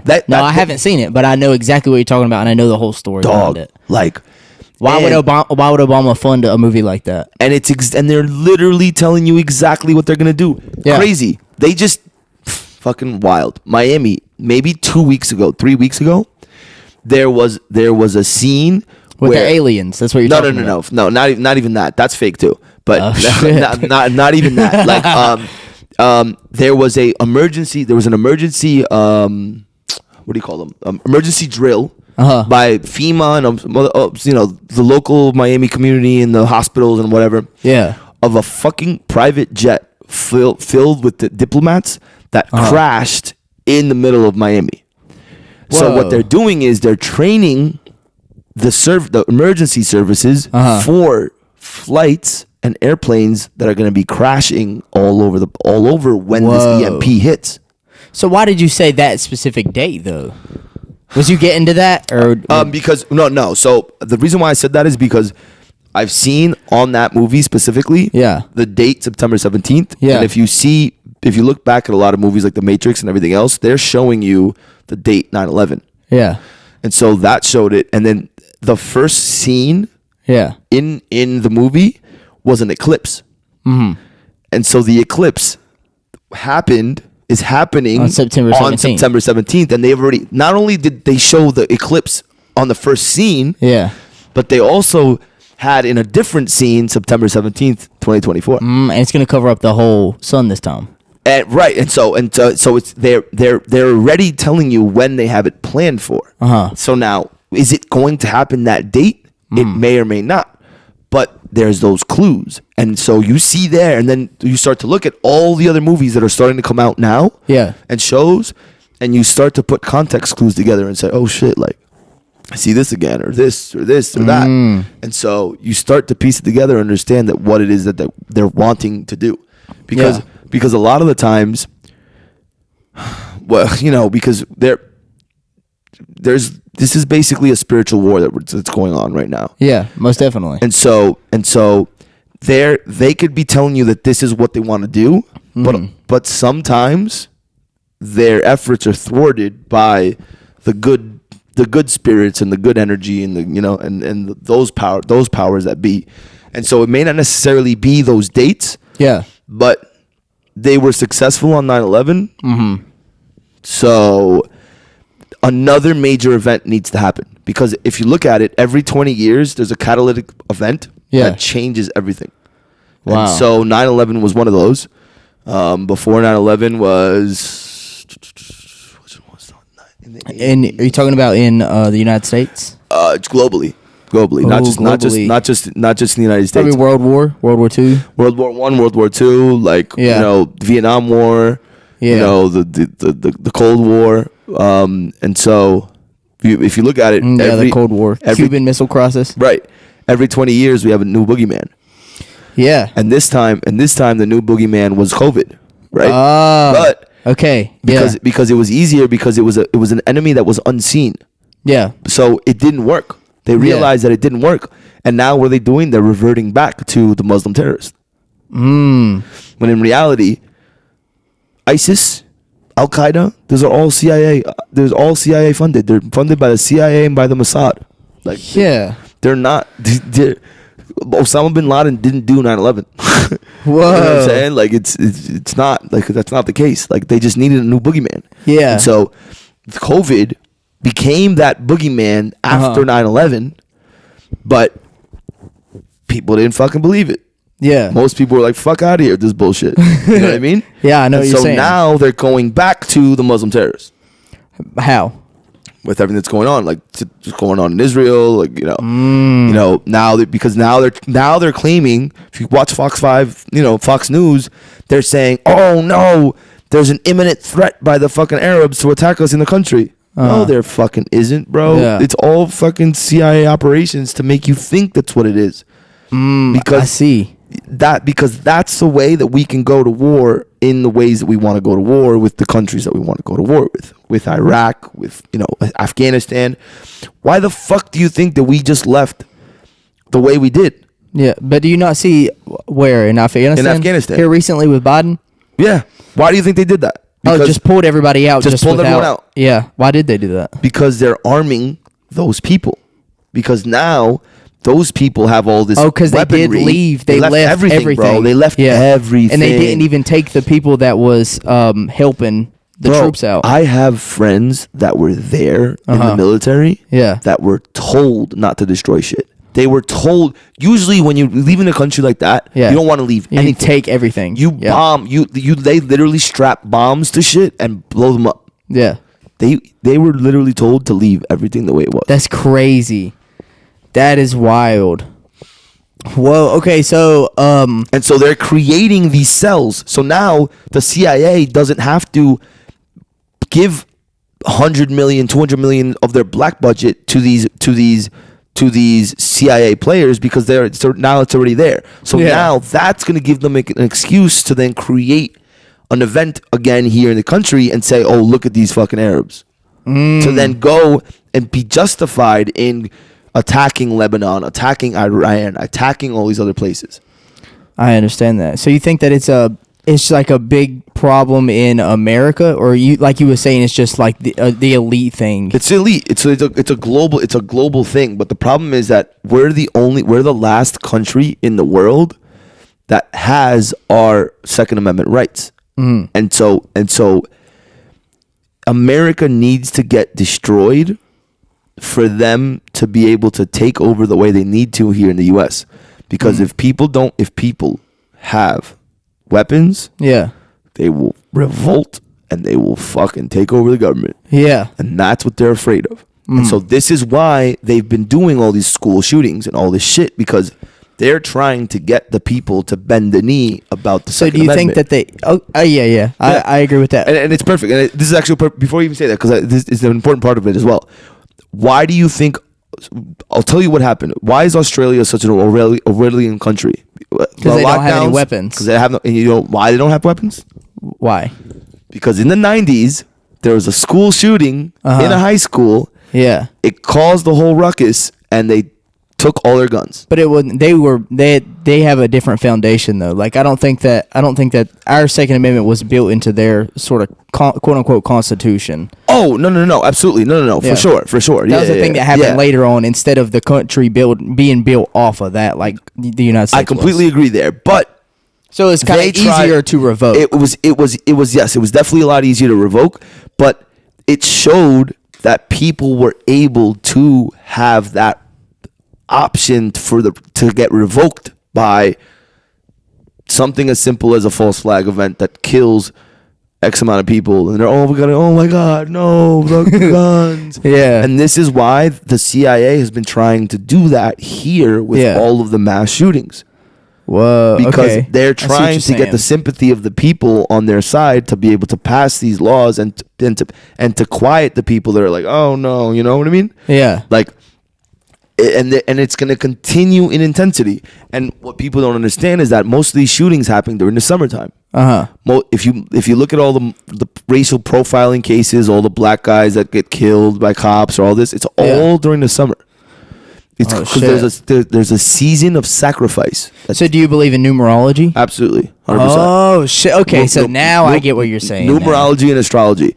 I'm telling you, the people that run the world, do everything in numerology and astrology. They do certain events. 9/11, for example, the date of 9/11 is a very important esoteric date for Zionists and their whatever their agendas are.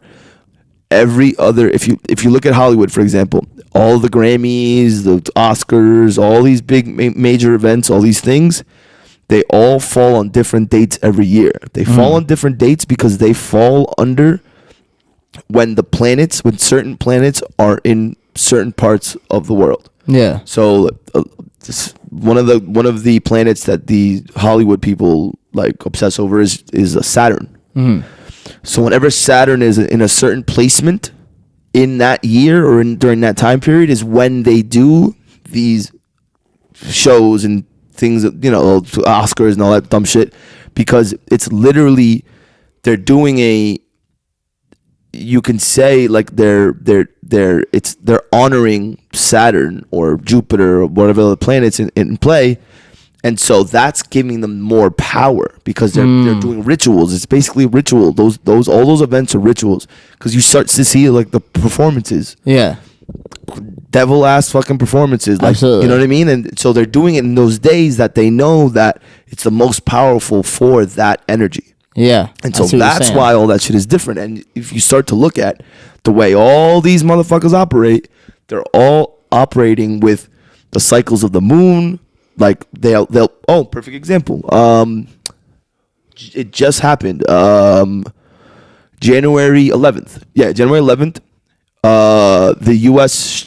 started striking Yemen. Yeah. That day, January 11th, was a massive portal of energy. And it happened on the 11th. And it happened on the 11th. They started the strikes on the 11th. It's a master number. Yeah. I see what you're saying. So they're understanding all of this energy, and they're just doing that by all the numerology, by the astrology, there's so many different other practices that we don't even know of that they follow that allows that energy to be fruitful for them. And so they're successful in a lot of these things that they do and the control that they have in the world because of following all of these practices. You know what I mean? And so I know exactly what you mean. And so that's why it's important to study things like numerology. It's important to study things like astrology. I need to study more of it. I only know like just a very bare basics. Oh yeah, dude, like astrology, like I've been told that astrology goes so deep that there's no one on earth right now that fully understands astrology. Yeah. Like all these astrology masters and all these people have still to this day they don't have that like complete understanding of it because it goes that deep. So where do you get your information from? Whenever you want to like get information from anywheres of any sort of news, man. Because like you said, there is a lot of, and I agree with you. There is most of these places are just completely untrustworthy whenever it comes to news sources. So honestly, I see everything.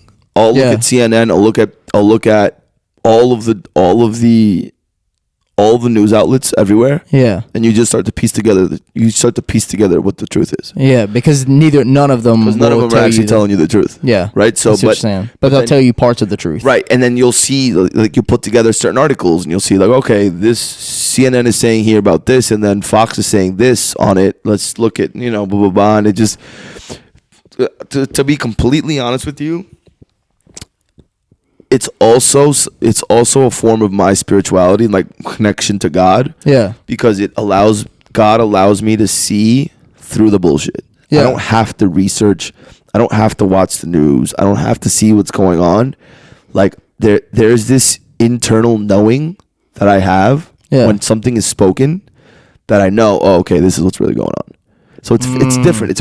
It's weird because it's like, I'm not a fucking guru. I'm not saying that, I know everything that's happening, but I see through the veil of things. I see right through the bullshit. And I go, all right, this is obviously not, and obviously it's not just because of my relationship with God, but also because I've studied so much and I've seen like, I've studied a lot of these esoteric books and I've, like understood kind of Freemasonry in a sense and like how all these secret societies have run. And like, astrology, numerology and all this culmination of things. Do you think whenever the founding fathers basically built this country or basically organized the way that the country is, do you think that they did it off of good intent in the beginning or did it just get misconstrued along the way, or was it always built from basically an evil process? It was always built like that way. So the way the way the whole corporation, it gets so deep. Because someone like George Washington was a Freemason. He was a 33rd degree Freemason, and if you look at the Capitol building, the rotunda, it's showing you his ascension as a god into the new world. And so, into wherever they think that they go.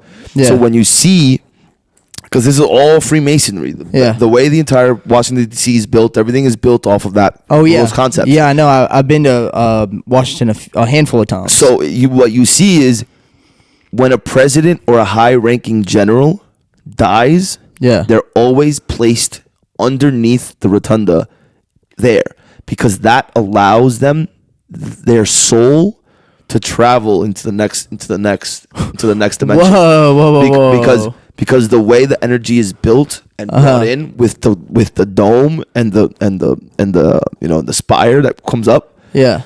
That's all energy. It's all energy. It's all there's a process of, like, you know the whole concept of the Egyptians. Yep. Of the afterlife. Well, it depends. The process. There's so many different theories behind what the reason behind of them was. But you know the concept of the fact that the Egyptians had a thought for afterlife, that there was a process that you needed to go through to be able to get to the next level. Yeah. So the Freemasons just took all of that information from the Egyptians, and this is why, like, in the late 1800s, when they were excavating and doing all these things, they learned all of this other crazy shit, and they started to implement them even more now after the real discovery by the British archaeologists and some of the American archaeologists that were there, and so secret societies like Freemasonry and the Knights Templars and all these other guys, they were keeping all of these secrets from the Egyptian periods for a very, very long time. Like, it was passed down from generation to generation. But they were used for good. But then when the Freemasons came in, like Adam Weishaupt was the original founder of the Freemasons, he came in and they took that information from the good secret societies about the Egyptians, and they skewed it for their own good and their own benefits. And so they're using what's supposed to be good secrets, and they're using them against the people. You know what I mean? Yeah. So like the Freemasons are taught about the ascension of the soul and how you have to go through the process of ascension and what you're supposed to do, what you're supposed to eat, how you're supposed to speak, what you're supposed to do, how you set up your house, all of these different things. But they're not using those things for good. They're using those things for evil. So you're saying the whole entire organization is basically built around a satanic cult. Satanic is a strong word, because it's a little, that's where someone like Alex Jones is saying not all completely the right things. It's just they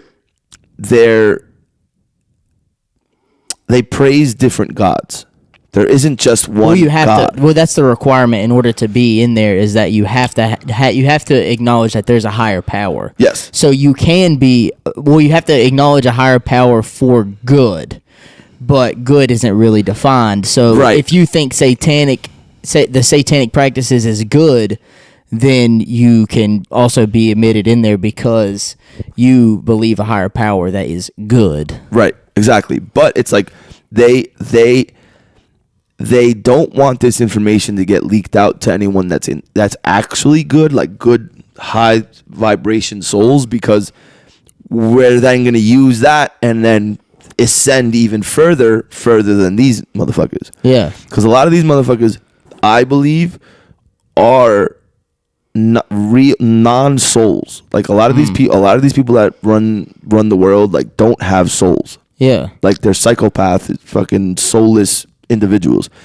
Even I don't really necessarily, I don't know if I subscribe to the whole reptilian thing. Yeah. I don't know if I believe that shit, but they're definitely people that don't have real souls. So like that's what and I kind of understand that, and I feel like that's what you was kind of seeing in Miami, because it is really prominent in these bigger cities where bigger cities where most of it is just all of it is just ran by money, and everybody is only concerned about money and power and not about other people. So then that's why the big cities are the way that they are, because they're just ran by a whole bunch of soulless people. And also, actually, so there's a concept of meridian lines, right, that across the world, across the globe, and there's certain centers and certain meridians that bring that darker energy. And the funny thing is that Miami and Vegas are on the same meridian line when it comes to that. And then you start to see like other hubs of partying around the world are also on the same meridian. Yeah. I know exactly what you're talking about. I've heard this before, but I haven't really gotten to depth with it before. Yep. So it's like all of these zones, like Macau in China, same thing. Like all of these other hubs of gambling and, you know, dark energy. Yeah. They're all on the same, either the same meridian or a meridian similar further down that's within that same, you know. So you know energy. anything like about those pyramids where the big pyramid, you know, the Giza or Geyser, whatever it is, it's built directly in the center of basically the world and like the longitude and latitude. Yep. Do you know why that is?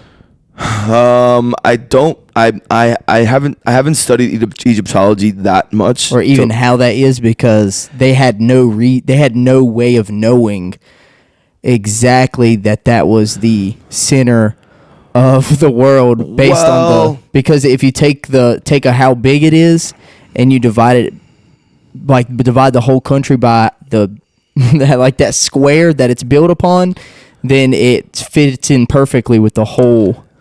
Well, look, here's the thing. I think that the Egyptians and before and in the Atlanteans and, you know, the Atlantis, all that. Yeah. I 1,000% believe that they had more technology than we do currently. Absolutely. So it was just different than what we have. It was just more advanced. Yeah. Like they were controlling things with their mind. Like they were moving objects with their mind, and they were doing all these different things, and because they were more tapped in, they didn't have all of this bullshit that we have to deal with, all the bad food, all this GMO stuff, all these things, all the bad, you know, everything in the air that they pummel us with. They were all living more organic lives. Yeah. And so their connection to source was much greater. So they had different powers that we have those same powers, but those powers are dormant because we're being fed with all of these vaccines and all this food and all this negative energy. Like for example, the fact that you live here right under that fucking tower. Yeah. That is no good, bro. Like 5G. Bro, that shit, that radiation that's coming off of that is fucking crazy. Yeah. It is not good. Like that right there is that shit'll kill me. Horrible. Like, whoa. What? Now that I know that you have that here, you're never coming back. No, not that. But you have to start buying orgone pyramids. Orgone pyramids. Yes, orgone pyramids block that type of radiation. Wow. And there's orgone pyramids. It's literally, let me look. It's a pyramid. 8-sided pyramid. Yeah. That has copper and other minerals, trace minerals inside the pyramids. Yeah. And they look cool, you know what I'm saying? They look like cool things, but they actually protect you from radiation and EMF. Oh wow. Let me look at. Wow. How many of those do you think I would need? I would just buy a couple. I would just have a couple. Like, where's your Wi-Fi router? In my room. God dang, I'm fucked. So you need to put it. I already have brain cancer now.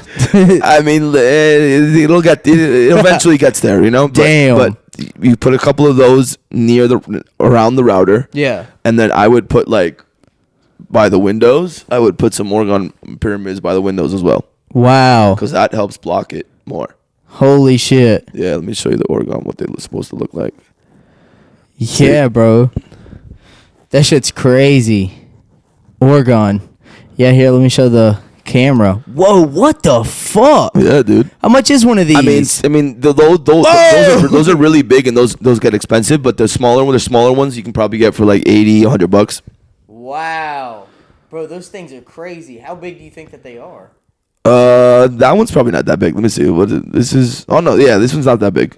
This one's like, yeah, but then, you know, if you obviously have to find the right sources, but like this is actually a great thing too. You think it'll fuck up the Wi-Fi though? No. Like, you don't think so? So what people do is people build pyramids made out of copper as well. Yeah. And they meditate and they go in there, and that also helps protect protect them. From Wow. shit. Because the whole idea of the pyramid, the way the pyramids were built, their energy, it was just to provide you energy. Like it's free energy basically. And so when you go under those pyramids, the effect and the energy that you get heals you from shit, and like it grounds you. It like it does like so much information. Like one of the reasons why we're all so sick in this world is because we don't have a direct connection to the earth anymore. We're always wearing shoes. Yeah, that's a big thing in India now. Yeah. And so like part of my process every day is I go out and I put my feet in the sand, in wherever I'm at, the sand, the grass, and you connect back because your body is electric. Yeah. And so when you do these things and when you go under these pyramids and, you know, all these things, you're re-energizing yourself. Yeah. And so it's the same process with the Orgone pyramids. They're emitting an energy that blocks the radiation. Wow. I didn't know that. Yeah. Wow, and it looks like a piece of art. And it looks dope as fuck. So it's cool. And it's like, and you know, people, a part of the reason why, like, people don't believe things, is because they don't see these things happen in their life. Like they don't see the changes immediately, right? Yeah, and they don't take the time to learn. And they don't take the time to learn, right? They just say, "Oh yeah, whatever." I just believe whatever they believe. To begin with, and then that's what they believe, and they don't even truly believe whatever they're told to believe. They just go along with whatever it is because that's just easier. Ignorance is bliss. Yeah. Oh man, ignorance really is fucking bliss. Yes, sir. That's one thing that my main spiritual mentor, when he told me when I started down this spiritual path, he was like, "Dude, I'm gonna tell you right now, you're gonna wish you never knew any of this shit." Oh yeah, absolutely. Because life is so much easier when you don't know a goddamn thing that's going on. Absolutely. You know what I mean? For real. Like if like, only I knew what I was getting myself into whenever I started taking shrooms and acid. Oh yeah. Yeah. Like that is it. It's a journey that most people are not able to handle. For real, because me and my buddies was learning about the shit before we started taking it. And we was like getting down the rabbit hole, if you would, and then we was talking about it, and then actually starting to realize certain things before we started taking it, and then after we started taking it, we was asking each other a bunch of questions and basically bouncing off of each other and learning more and more. Especially with the internet nowadays, you can practically fucking find anything, literally anything, and it's so crazy that we're in times of, you know, the biggest information, like the period of the most information possible, and we still don't know the fucking truth, and we're still lied to, and we still believe what the mainstream media and all these other, you know, centers and, you know, these indoctrination centers that you call universities, like we still believe that, even though there's so much information out there that fucking it's so easily just tap into, like just look, just read, man, like, and that's part of the biggest problem. Like social media also has made it so much more difficult for people to just sit there and read. You know what I mean? Like because reading. It fucks up their attention span. Yeah, man. Like even for me, you just get the instant gratification. Me too. Yeah, it's crazy. Like you sit on fucking TikTok and you're like, God damn, I've been here for 3 hours, just not even know it. Looking at titties. Yeah, and they make it really, really easy. The damn algorithm is so aggressive. So if you click on something and then like whatever it is, then you'll have like 100 billion of your whole entire explore page. Yep. Yeah, it fucks you over. Crazy, man. It's so crazy. I know it fucks me over. It's just the worst, man. That shit, that it gets you in a hole. But it's also such a massive opportunity in terms of creating wealth. Oh, absolutely. Like these new social media, these platforms, man, especially TikTok. Yeah. Like TikTok now is a thing where everyone should be making money now. Yeah, like, for sure. This shit is crazy, man. Like this whole, I don't know how deeply you've gone into TikTok recently, but like TikTok Shop, have you heard about that? I have TikTok, but it's just a post. Bro, I never scroll on there. There's this thing called TikTok Shop that is basically like affiliate marketing type things. Like people will like just, you can sell a product, you can have a product, and you can have influencers like make videos on it. Yeah. People are making so much fucking money doing absolutely nothing. It is a shame. Really? Yo, dude, it's crazy. Like that's something that, you know, once I get settled in with the restaurant, like I'm gonna push that program a lot too, because there's millions of dollars to be made in this shit. Dude, that's gonna be awesome. Oh damn, it's so crazy. Like people are just doing the dumbest videos ever. Mm-hmm. Like let's just say that this is a new vape, Yeah, right? And just so you know, you go on there and you're like, hey dudes, got the newest strawberry in the mix, baby. yes sir. You're just going hard at it, And that's it. yeah, and that's it. And because 100,000 likes right there.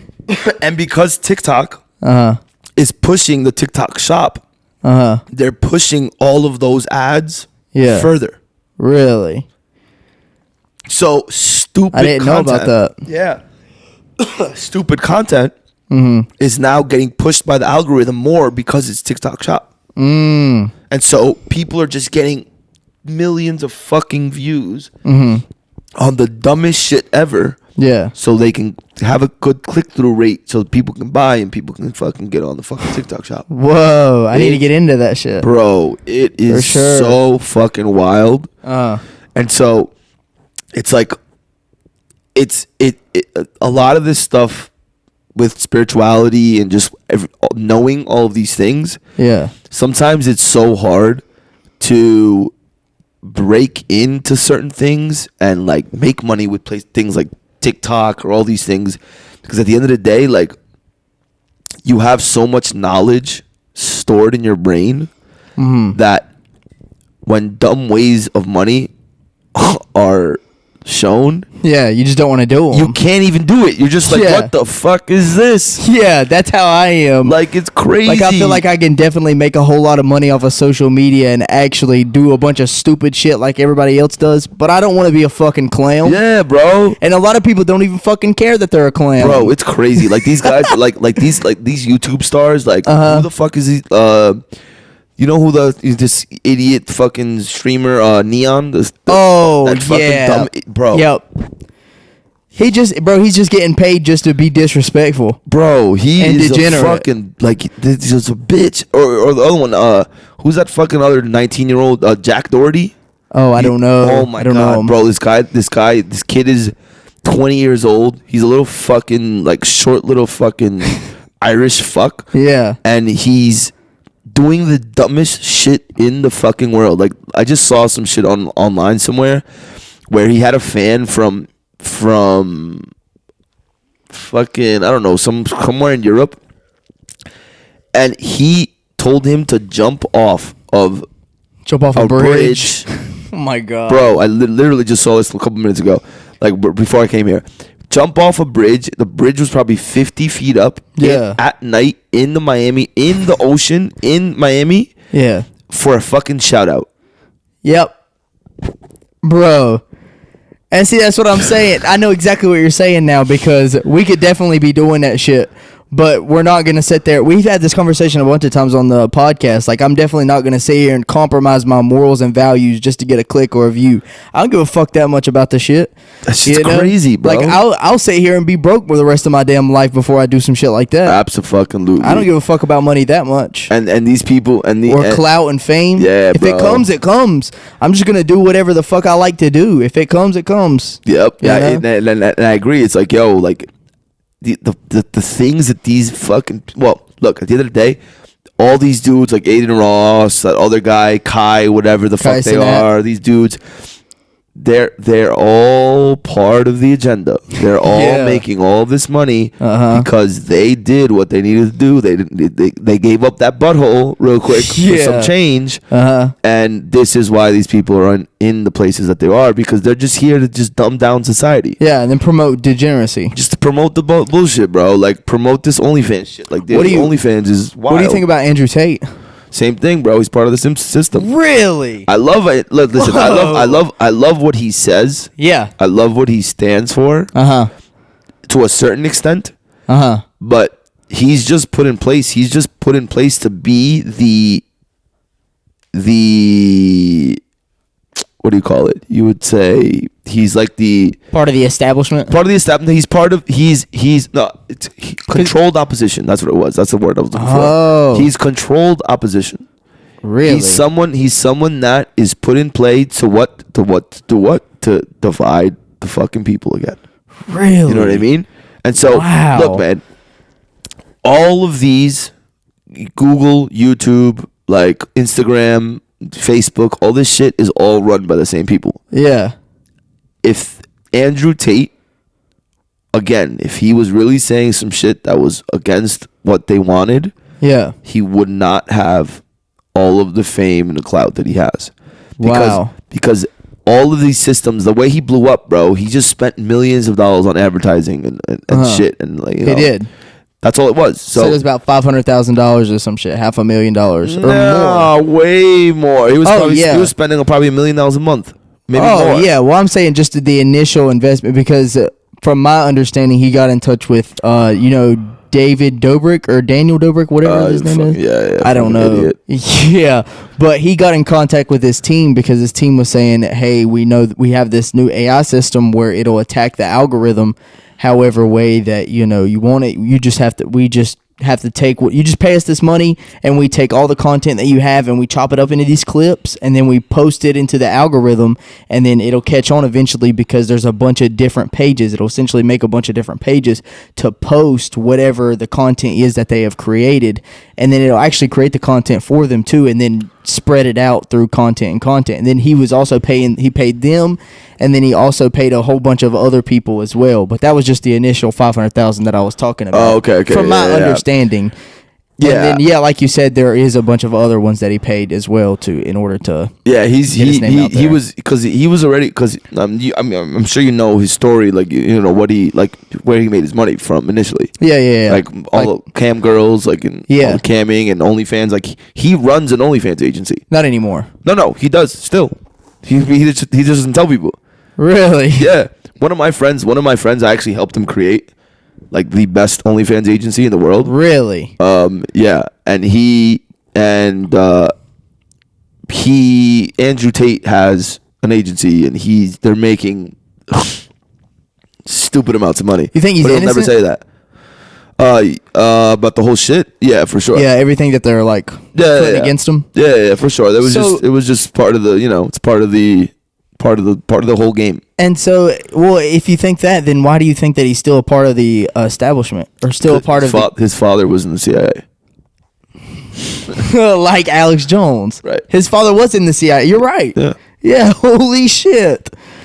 So how the fuck is the son of a CIA agent all of a sudden now just popular as fuck, bruh?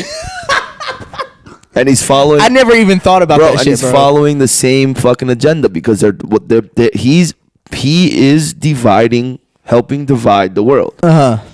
But how so? Because he's saying fuck the system, fuck this people, fuck these betas and this.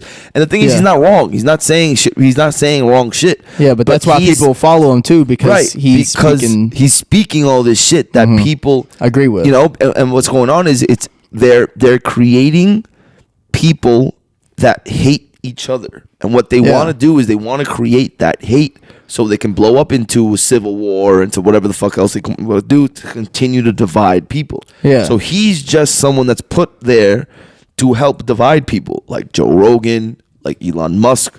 I don't fucking trust Elon Musk for shit. Really? Fuck Elon Musk. So is there anybody out there like in the public eye that nobody? Damn. Nobody. That's crazy. Even the guys that I completely agree with. Yeah. And they're in the public eye. I know it's bullshit. Like Tucker Carlson? You really fuck him. Damn. Fuck him. Fuck them all, right? Fuck them all, bro. Honestly, fuck them all. Like, I like Tucker. That's the thing. Yeah. I like Tucker Carlson. Yeah, I like the shit that he says. Yeah. I like what he stands for. I like it. Yeah. But they would have put up a fucking bullet in his head if he was really a fucking threat.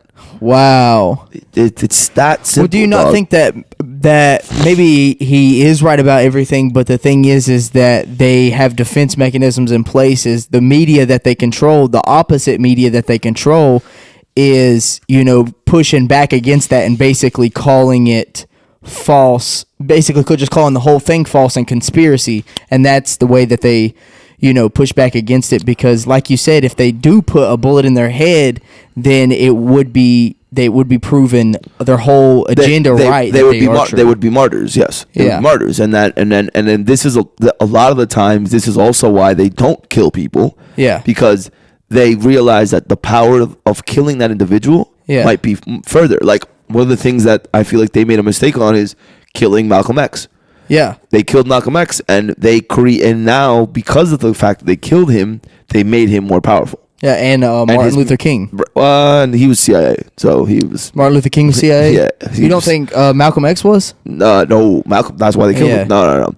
The reason why, like, Malcolm X, they needed to kill him because he was super anti-Zionist. Oh, so he was super against Israel. Yeah, and so they needed to off him real quick. See, I agreed with more of what Martin Luther King said, but I also believe that Malcolm X was more of a pure person because he actually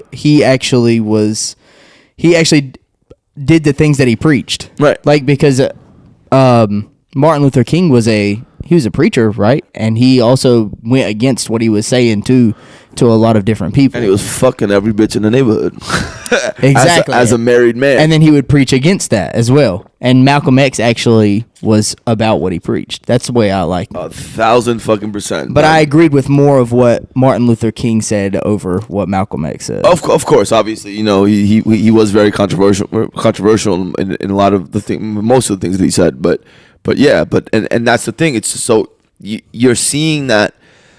I think that really the reason why they killed Martin Luther King was because he was snooping around too much with certain things involving JFK and RFK, and Bobby and shit. So wow, I think there was something going on there potentially.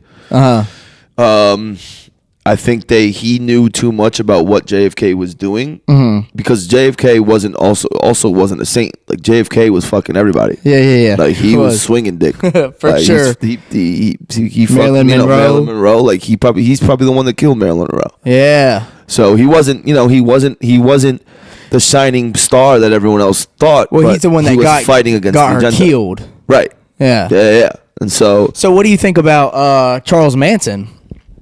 He was CIA as well. God, you think he was the CIA knowingly? Yeah, no, absolutely, yeah, of course. He knew that he was in the CIA?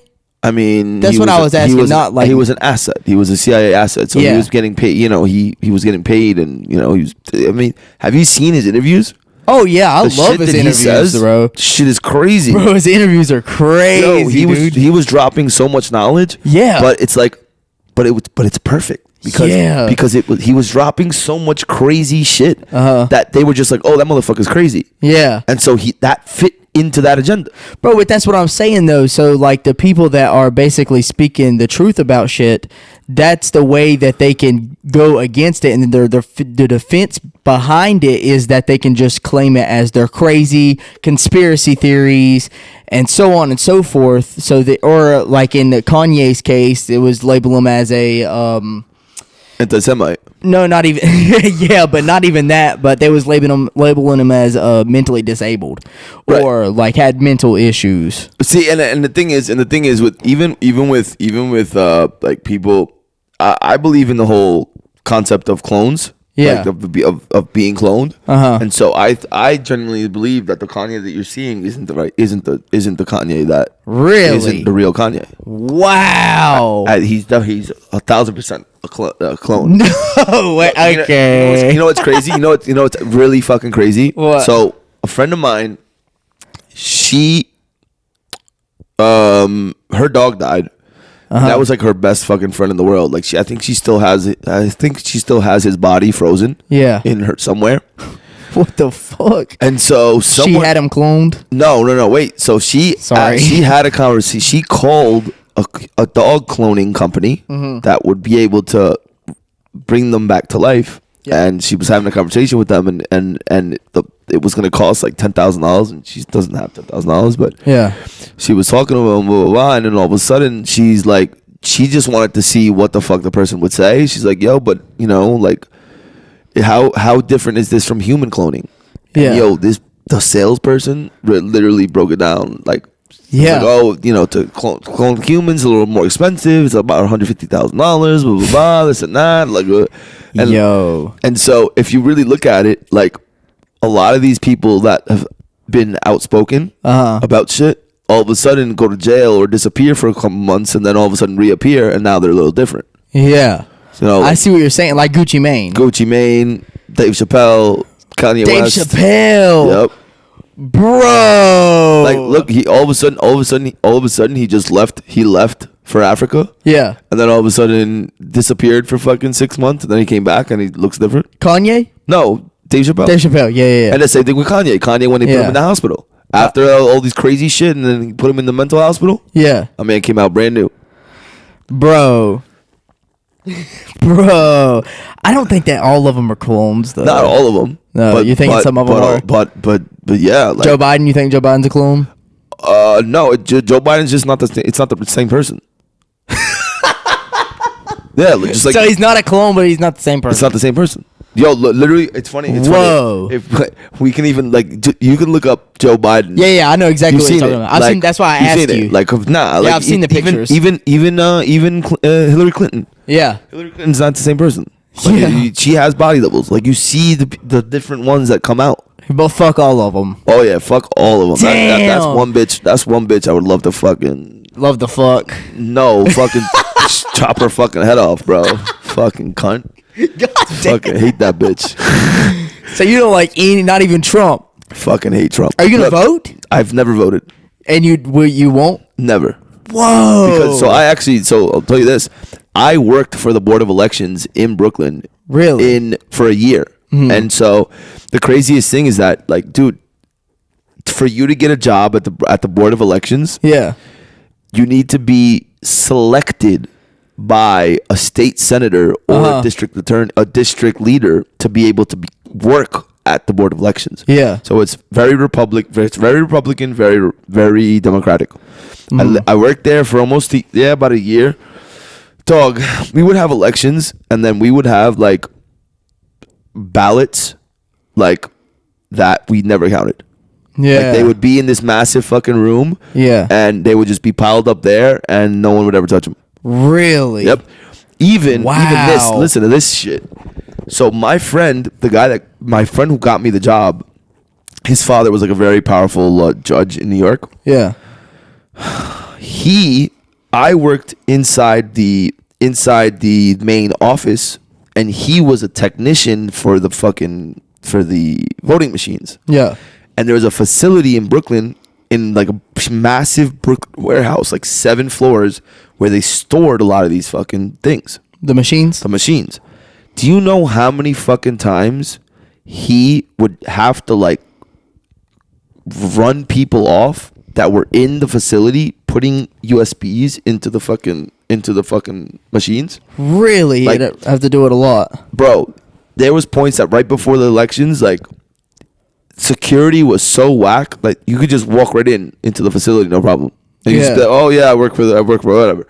No one gave a fuck. Yeah. He would be there one day, like at 5. One day it was like 5 or 6 o'clock. They were doing overtime, but no one does shit, bro. That's the job I never worked.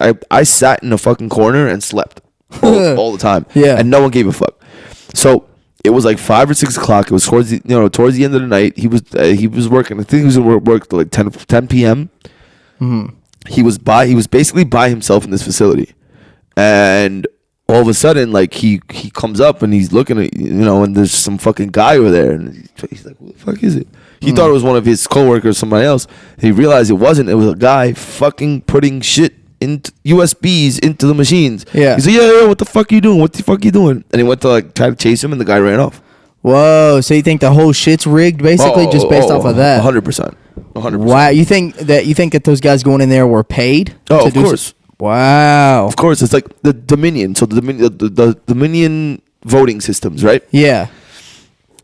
I don't recall which elections were what country it was. I know it was Southeast Asia. I'm not 100% sure if it was Thailand or it was Myanmar. I'm trying to remember which of the two it was. I think it was in 2022 or 2021, I think, or 2022. I don't know. Anyways, Dominion voting systems was the official voting system for that country, right? And that was the first year that it became, part of that system. Previous to that, the party that was most powerful in the country, that had all the support from the people, they were always winning elections. As soon as Dominion came in that year, the elections got flipped to a fucking communist, to a liberal thing. Yeah. And there was literally a military coup. Yeah. To try to gain back control from that government, because it was like they knew it was fucking false. Because how is a country of overall majority that always votes one way, all of a sudden the Dominion fucking thing, this fucking voting system comes in, and all of a sudden, out of thin air, this new fucking system comes into the fucking that wins this election, and all of a sudden, like, and it was against the fucking population's wishes. Yeah. So you're saying supposedly because the last time somebody did this on Fox, they got sued. Yeah, but it's like, yo, that's a crazy thing. It's like it's like for $500 million or some stupid shit. But this is what I'm saying about these governments and these people that are all working for the same shit. These judges are appointed by the fucking presidents. Yeah. So these judges are appointed by Obama or by Trump or by anything else, and they're always going to lean that way. Yeah. You know what I mean? I know exactly what you mean. And so it's like, you look at, again, another perfect example was in Brazil recently. Mm-hmm. The society was all for the right-wing candidate. Yeah. Dominion voting systems was in fucking Brazil. Whoa. And all of a sudden, that's the other election, the fucking left president came in and won. And there were mass fucking protests all over the fucking country. We're like, we know this shit was fucking, it was fraud. Yeah. But you don't see that on CNN. You don't see that on Fox. You don't see those things happening. Like, they're subverting those. Dominion and whatever other companies are out there are subverting elections all around the world because they're trying to bring in left-leaning politicians, because that's the only way. It fits their narrative. Right, it fits the narrative, and it gets the one world government that they want to fucking push. And so it's like, you saw, it was obvious in 2020, dog. Like, absolutely. There's no way that 81 million people voted for fucking Joe Biden. No way. Like, there's no shot. I never seen even whenever I went to Charlotte, or even whenever I went to the city, I never seen a single sign that said Biden Harris. Nothing. Never did I ever. Ever. I probably seen only one, and it was in Charlotte. I've only seen one. Yep. That's the only one I ever remember. Everybody else that had a sign out there, it was all Trump. Trump, bro, everywhere. Even here when I was here, bro, it's like everywhere it's fucking Trump. Everywhere. Yeah. And then all of a sudden, like... So you think Biden's going to win again? I don't think there's going to be an election. That's right. You did say that. God damn, bro. I don't think there's going to be an election, honestly. I think they're going to try to... So you think that we're not even in a democracy? Or it's never been a democracy. It's more been of a republic. Yeah, I mean, listen. There's just people that have been trying to take over control since JFK, or since before that. But, JFK was really what popped it off. And so they're pushing that agenda more and more and more and more. And so, yeah, like I think that I don't think that there are good politicians. I think there were good politicians, but the good politicians that were out and that were there defending everything got kicked out. So you still think, like, even with RFK Jr. kind of following along with his uncle and his dad, he's still a part of the establishment, even though he's been breaking down like all the corruption within the government and big pharma. Have you read his book? Do you know about his book? I haven't read his book. I have it over there. It's The Real Anthony Fauci. Here, let me show you. Oh yeah, that book. Yeah. I mean, how is it? Oh, bro. This shit right here. The real Anthony Fauci, Bill Gates, Big Pharma, and the global war on democracy and public health. Bro, that shit, I'm not even a quarter of the way through it, and bro, it is disgusting. So you know that Aunt Fauci was the one that created the HIV virus epidemic. Oh. No, see. Yeah. So he was the one that created the HIV, the whole HIV situation. He created the virus. The AIDS shit. Well, no, I haven't got that far into it yet. So it says that it'll talk about that in the future. Yeah, like he was the one. He was the one that was the head of the NCIS, whatever the fuck it is, during that period of time. CDC. No. The NHA, whatever. NIH. Yeah. He was the head of it also during the whole AIDS epidemic. Yeah. And and it kind of touches on that, but I haven't got to the part where it fully explains all of it. So the thing is, look, we're coming to a time. So again, let's bringing everything back to astrology. We came out of basically how all this shit works is there's periods. There's the 12 zodiac signs, right? Yeah. Those 12 zodiac signs. You have to go through each zodiacal sign in the. That's kind of hard to explain, but basically, there's 2,000 years that are split in. Well, it's every 2,000 years. So every new age or every new zodiacal sign is every 2,000 years. Yeah. So we just came out of the age of Pisces and we're going into the age of Aquarius. Yeah. And so. The age of Pisces, if you look at it, you look at the tenets of what a Pisces, how a Pisces is, or what their traits are. Yeah. And you start to notice that religion, Jesus, is directly correlated with the Pisces. Pisces, the fish, which when you look at it, when you see all these Christians, they have like that whole little fish symbol. Yeah. Right? It's representation of life. Represents well, a lot of people represent that as Jesus, like their moniker for Jesus. And so if you look at that, it's like everything that was occurring during that period, during these 2,000 years, like the way the Bible was written, like those periods of time, you start to see that there's certain tenets in the world, or there's certain ways that things are that happen based off of those tenets of Pisces. Like a person that's a Pisces, like how they interact, what they do, the lies, like certain things to occult things. Now we're going into an age of Aquarius. The age of Aquarius is something that you need to be told the truth. Aquarius are truth seekers. Yeah. And they stand up for truth, and they're valiant, and there's all these different tenets. We're now in the age of Aquarius, and the reason why now Jesus is falling apart is because now Jesus is from an older age, from the age of Pisces. And if you read the Bible, you read the Old Testament, before the age of Pisces, we were in the age of Taurus.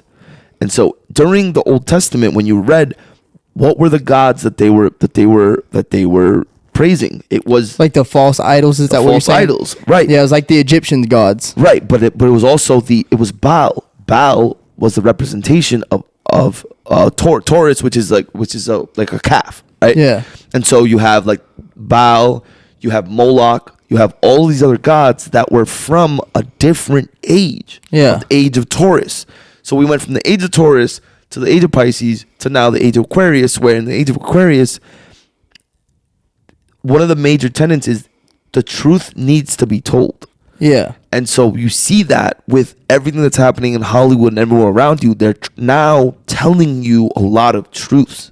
They're not necessarily telling you the 100% truth. Yeah. But they're giving you snippets of how the world has been running and everything that's going on. Like there's no coincidence that we're going from the age of Pisces, which is more occult, to now an age of Aquarius where it's more open, and you need to know the truth. And now all of a sudden, everyone's finding out about all these fucking Hollywood motherfuckers, how they're fucking kids and they're doing this and they're doing that.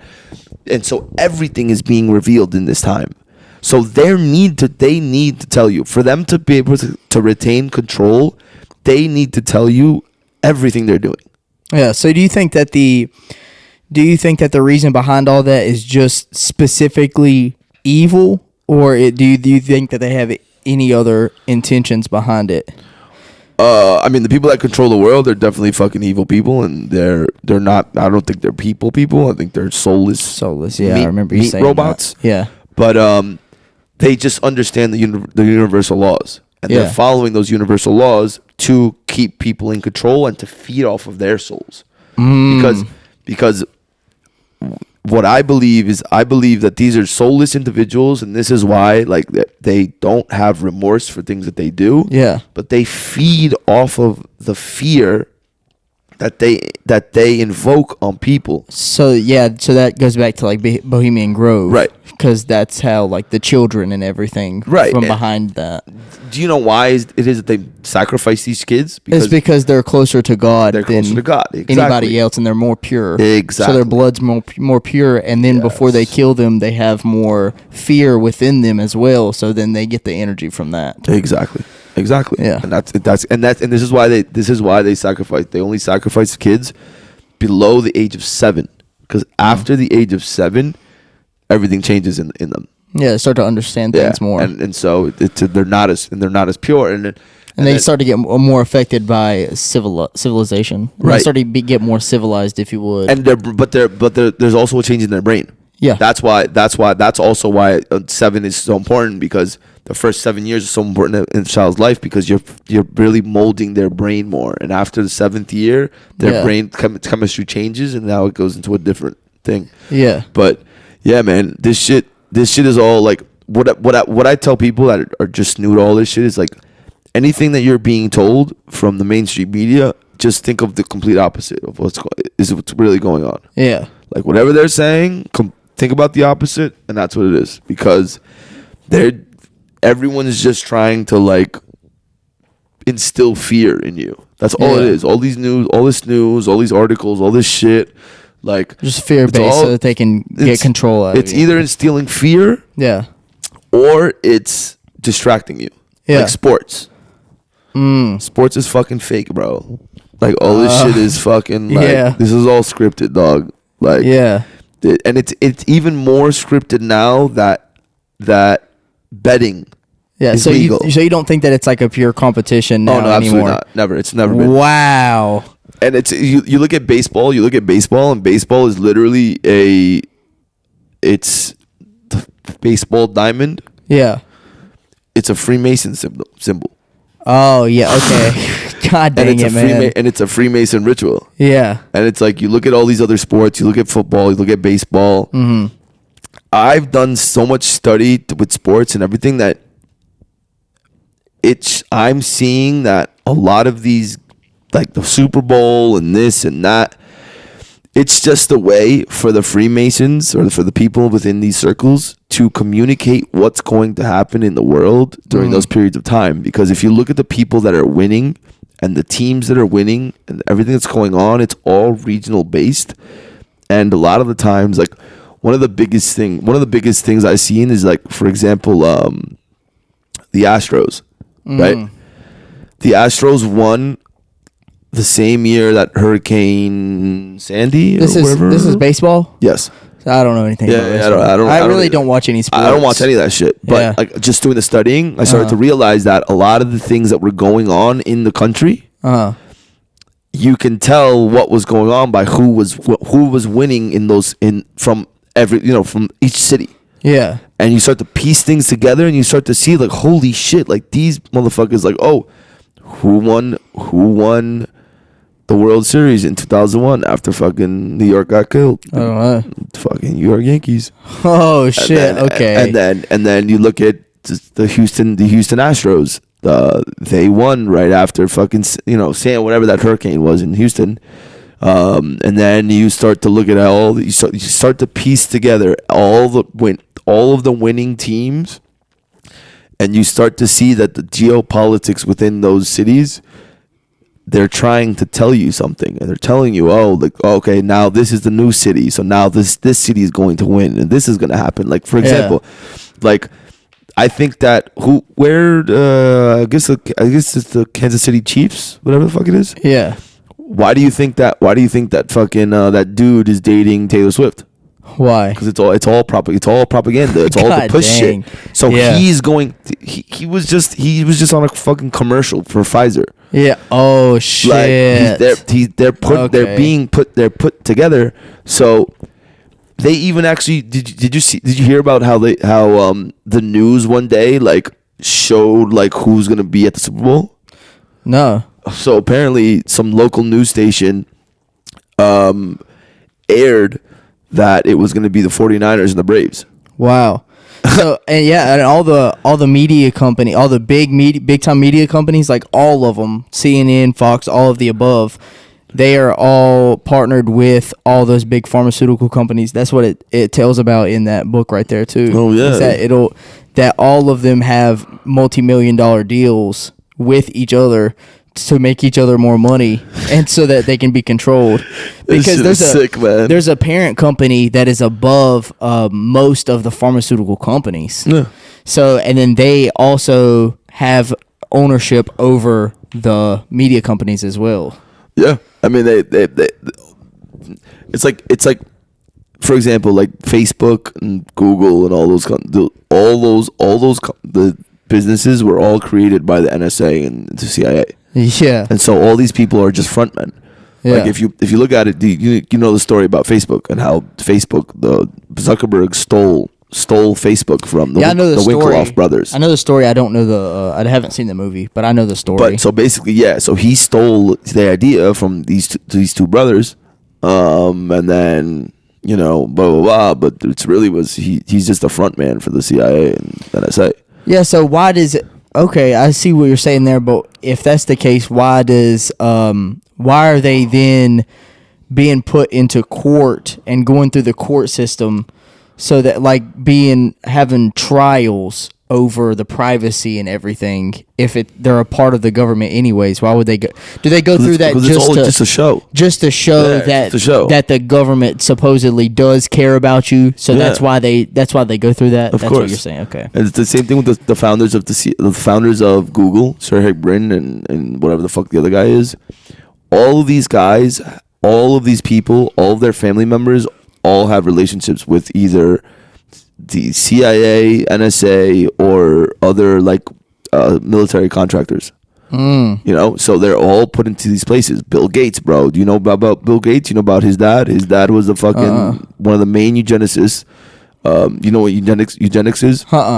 Eugenics is basically the thought or the idea that certain bloodlines are better than others.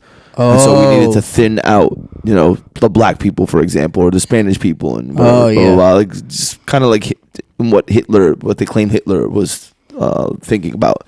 But his father was the head of fucking Planned Parenthood. Wow. Oh yeah, and like the Bilderberg group. Yes. Like it originally came from like the Nazis and everything, or the Nazis and the same thing were built off of the same, ideologies. And so if you look at all of these big players in the world, Elon Musk, bro, Elon Musk, his fucking mom is like I don't recall what I think she was part of some bloodline. I think I don't know which one of the 13 bloodlines, but she was part of the bloodline. And then all of a sudden, fucking Elon Musk takes over these fucking companies. And you think about it, Elon Musk bought Tesla. He didn't create it. Yeah. He didn't found it. Yeah. Like, he just bought it. Well, he founded PayPal. Yeah, they did, but that was another fucking form of, because he's being put in place to implement multiple things. He's being put in place to implement the whole electronic car thing, because that's gonna control our freedom of movement. Yeah, and he's turning X into the one world government platform that everyone's gonna have, and you're going to be doing everything on that platform so they can track everything.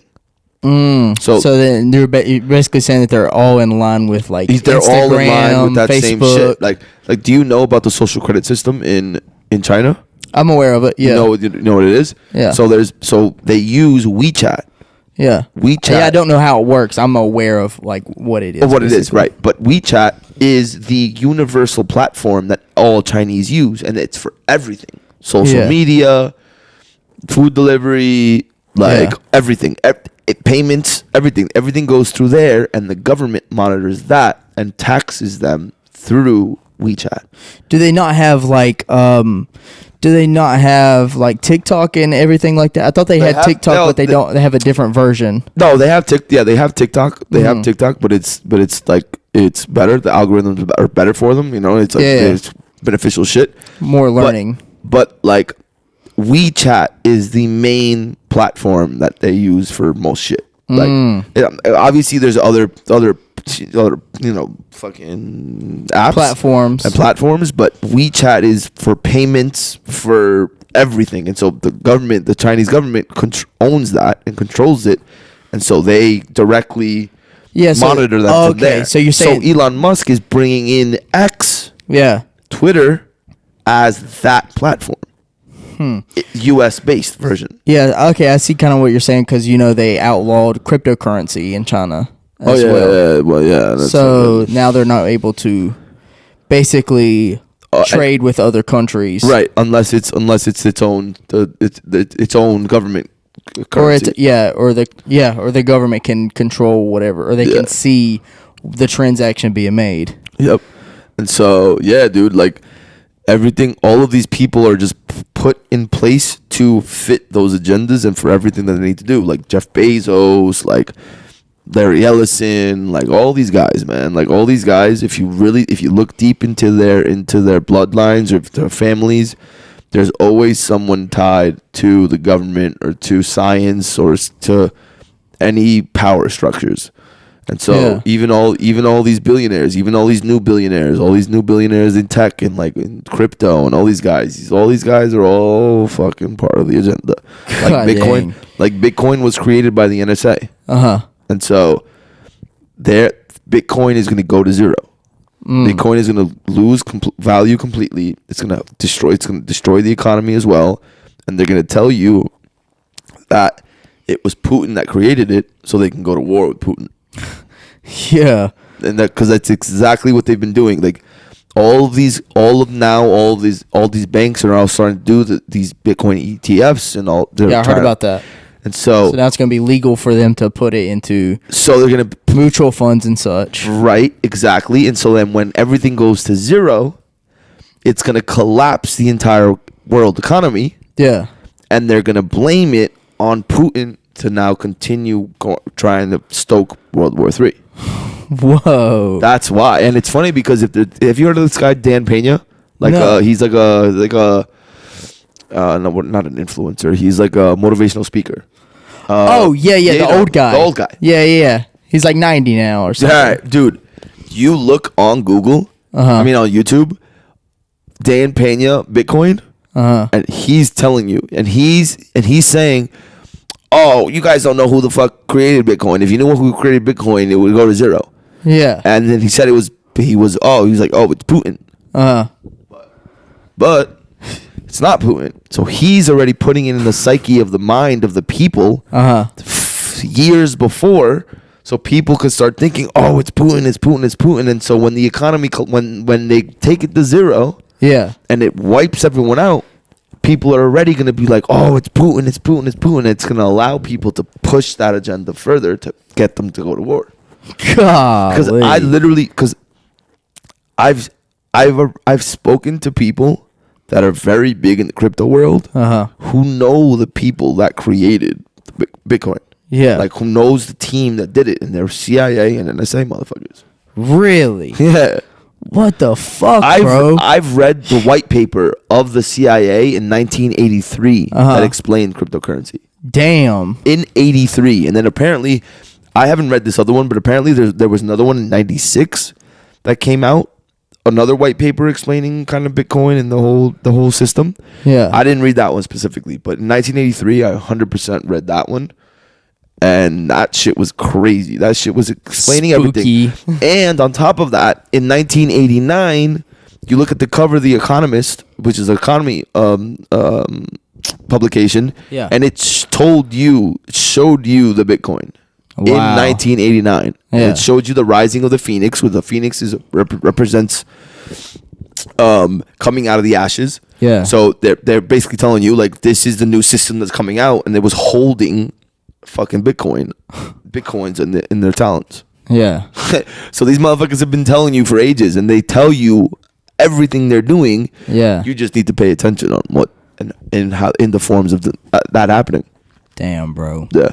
But anyways, I think we should wrap this up. Yeah, I want to talk regular now. You know? Yeah, bro. We can. Yeah. We definitely can. Yo. We're going crazy. Yeah, we went on for, bro. This is the longest one that I've did. Honestly, I'm probably gonna post it on the podcast channel because we did a whole lot more. How much are we on right now? 2 hours and 30 minutes. Yo, I love that. Hell Fuck yeah, bro. That shit's hard. Yo, this Hell is amazing. yeah, man. Well, peace the out, fuck out. y'all. Hell yeah.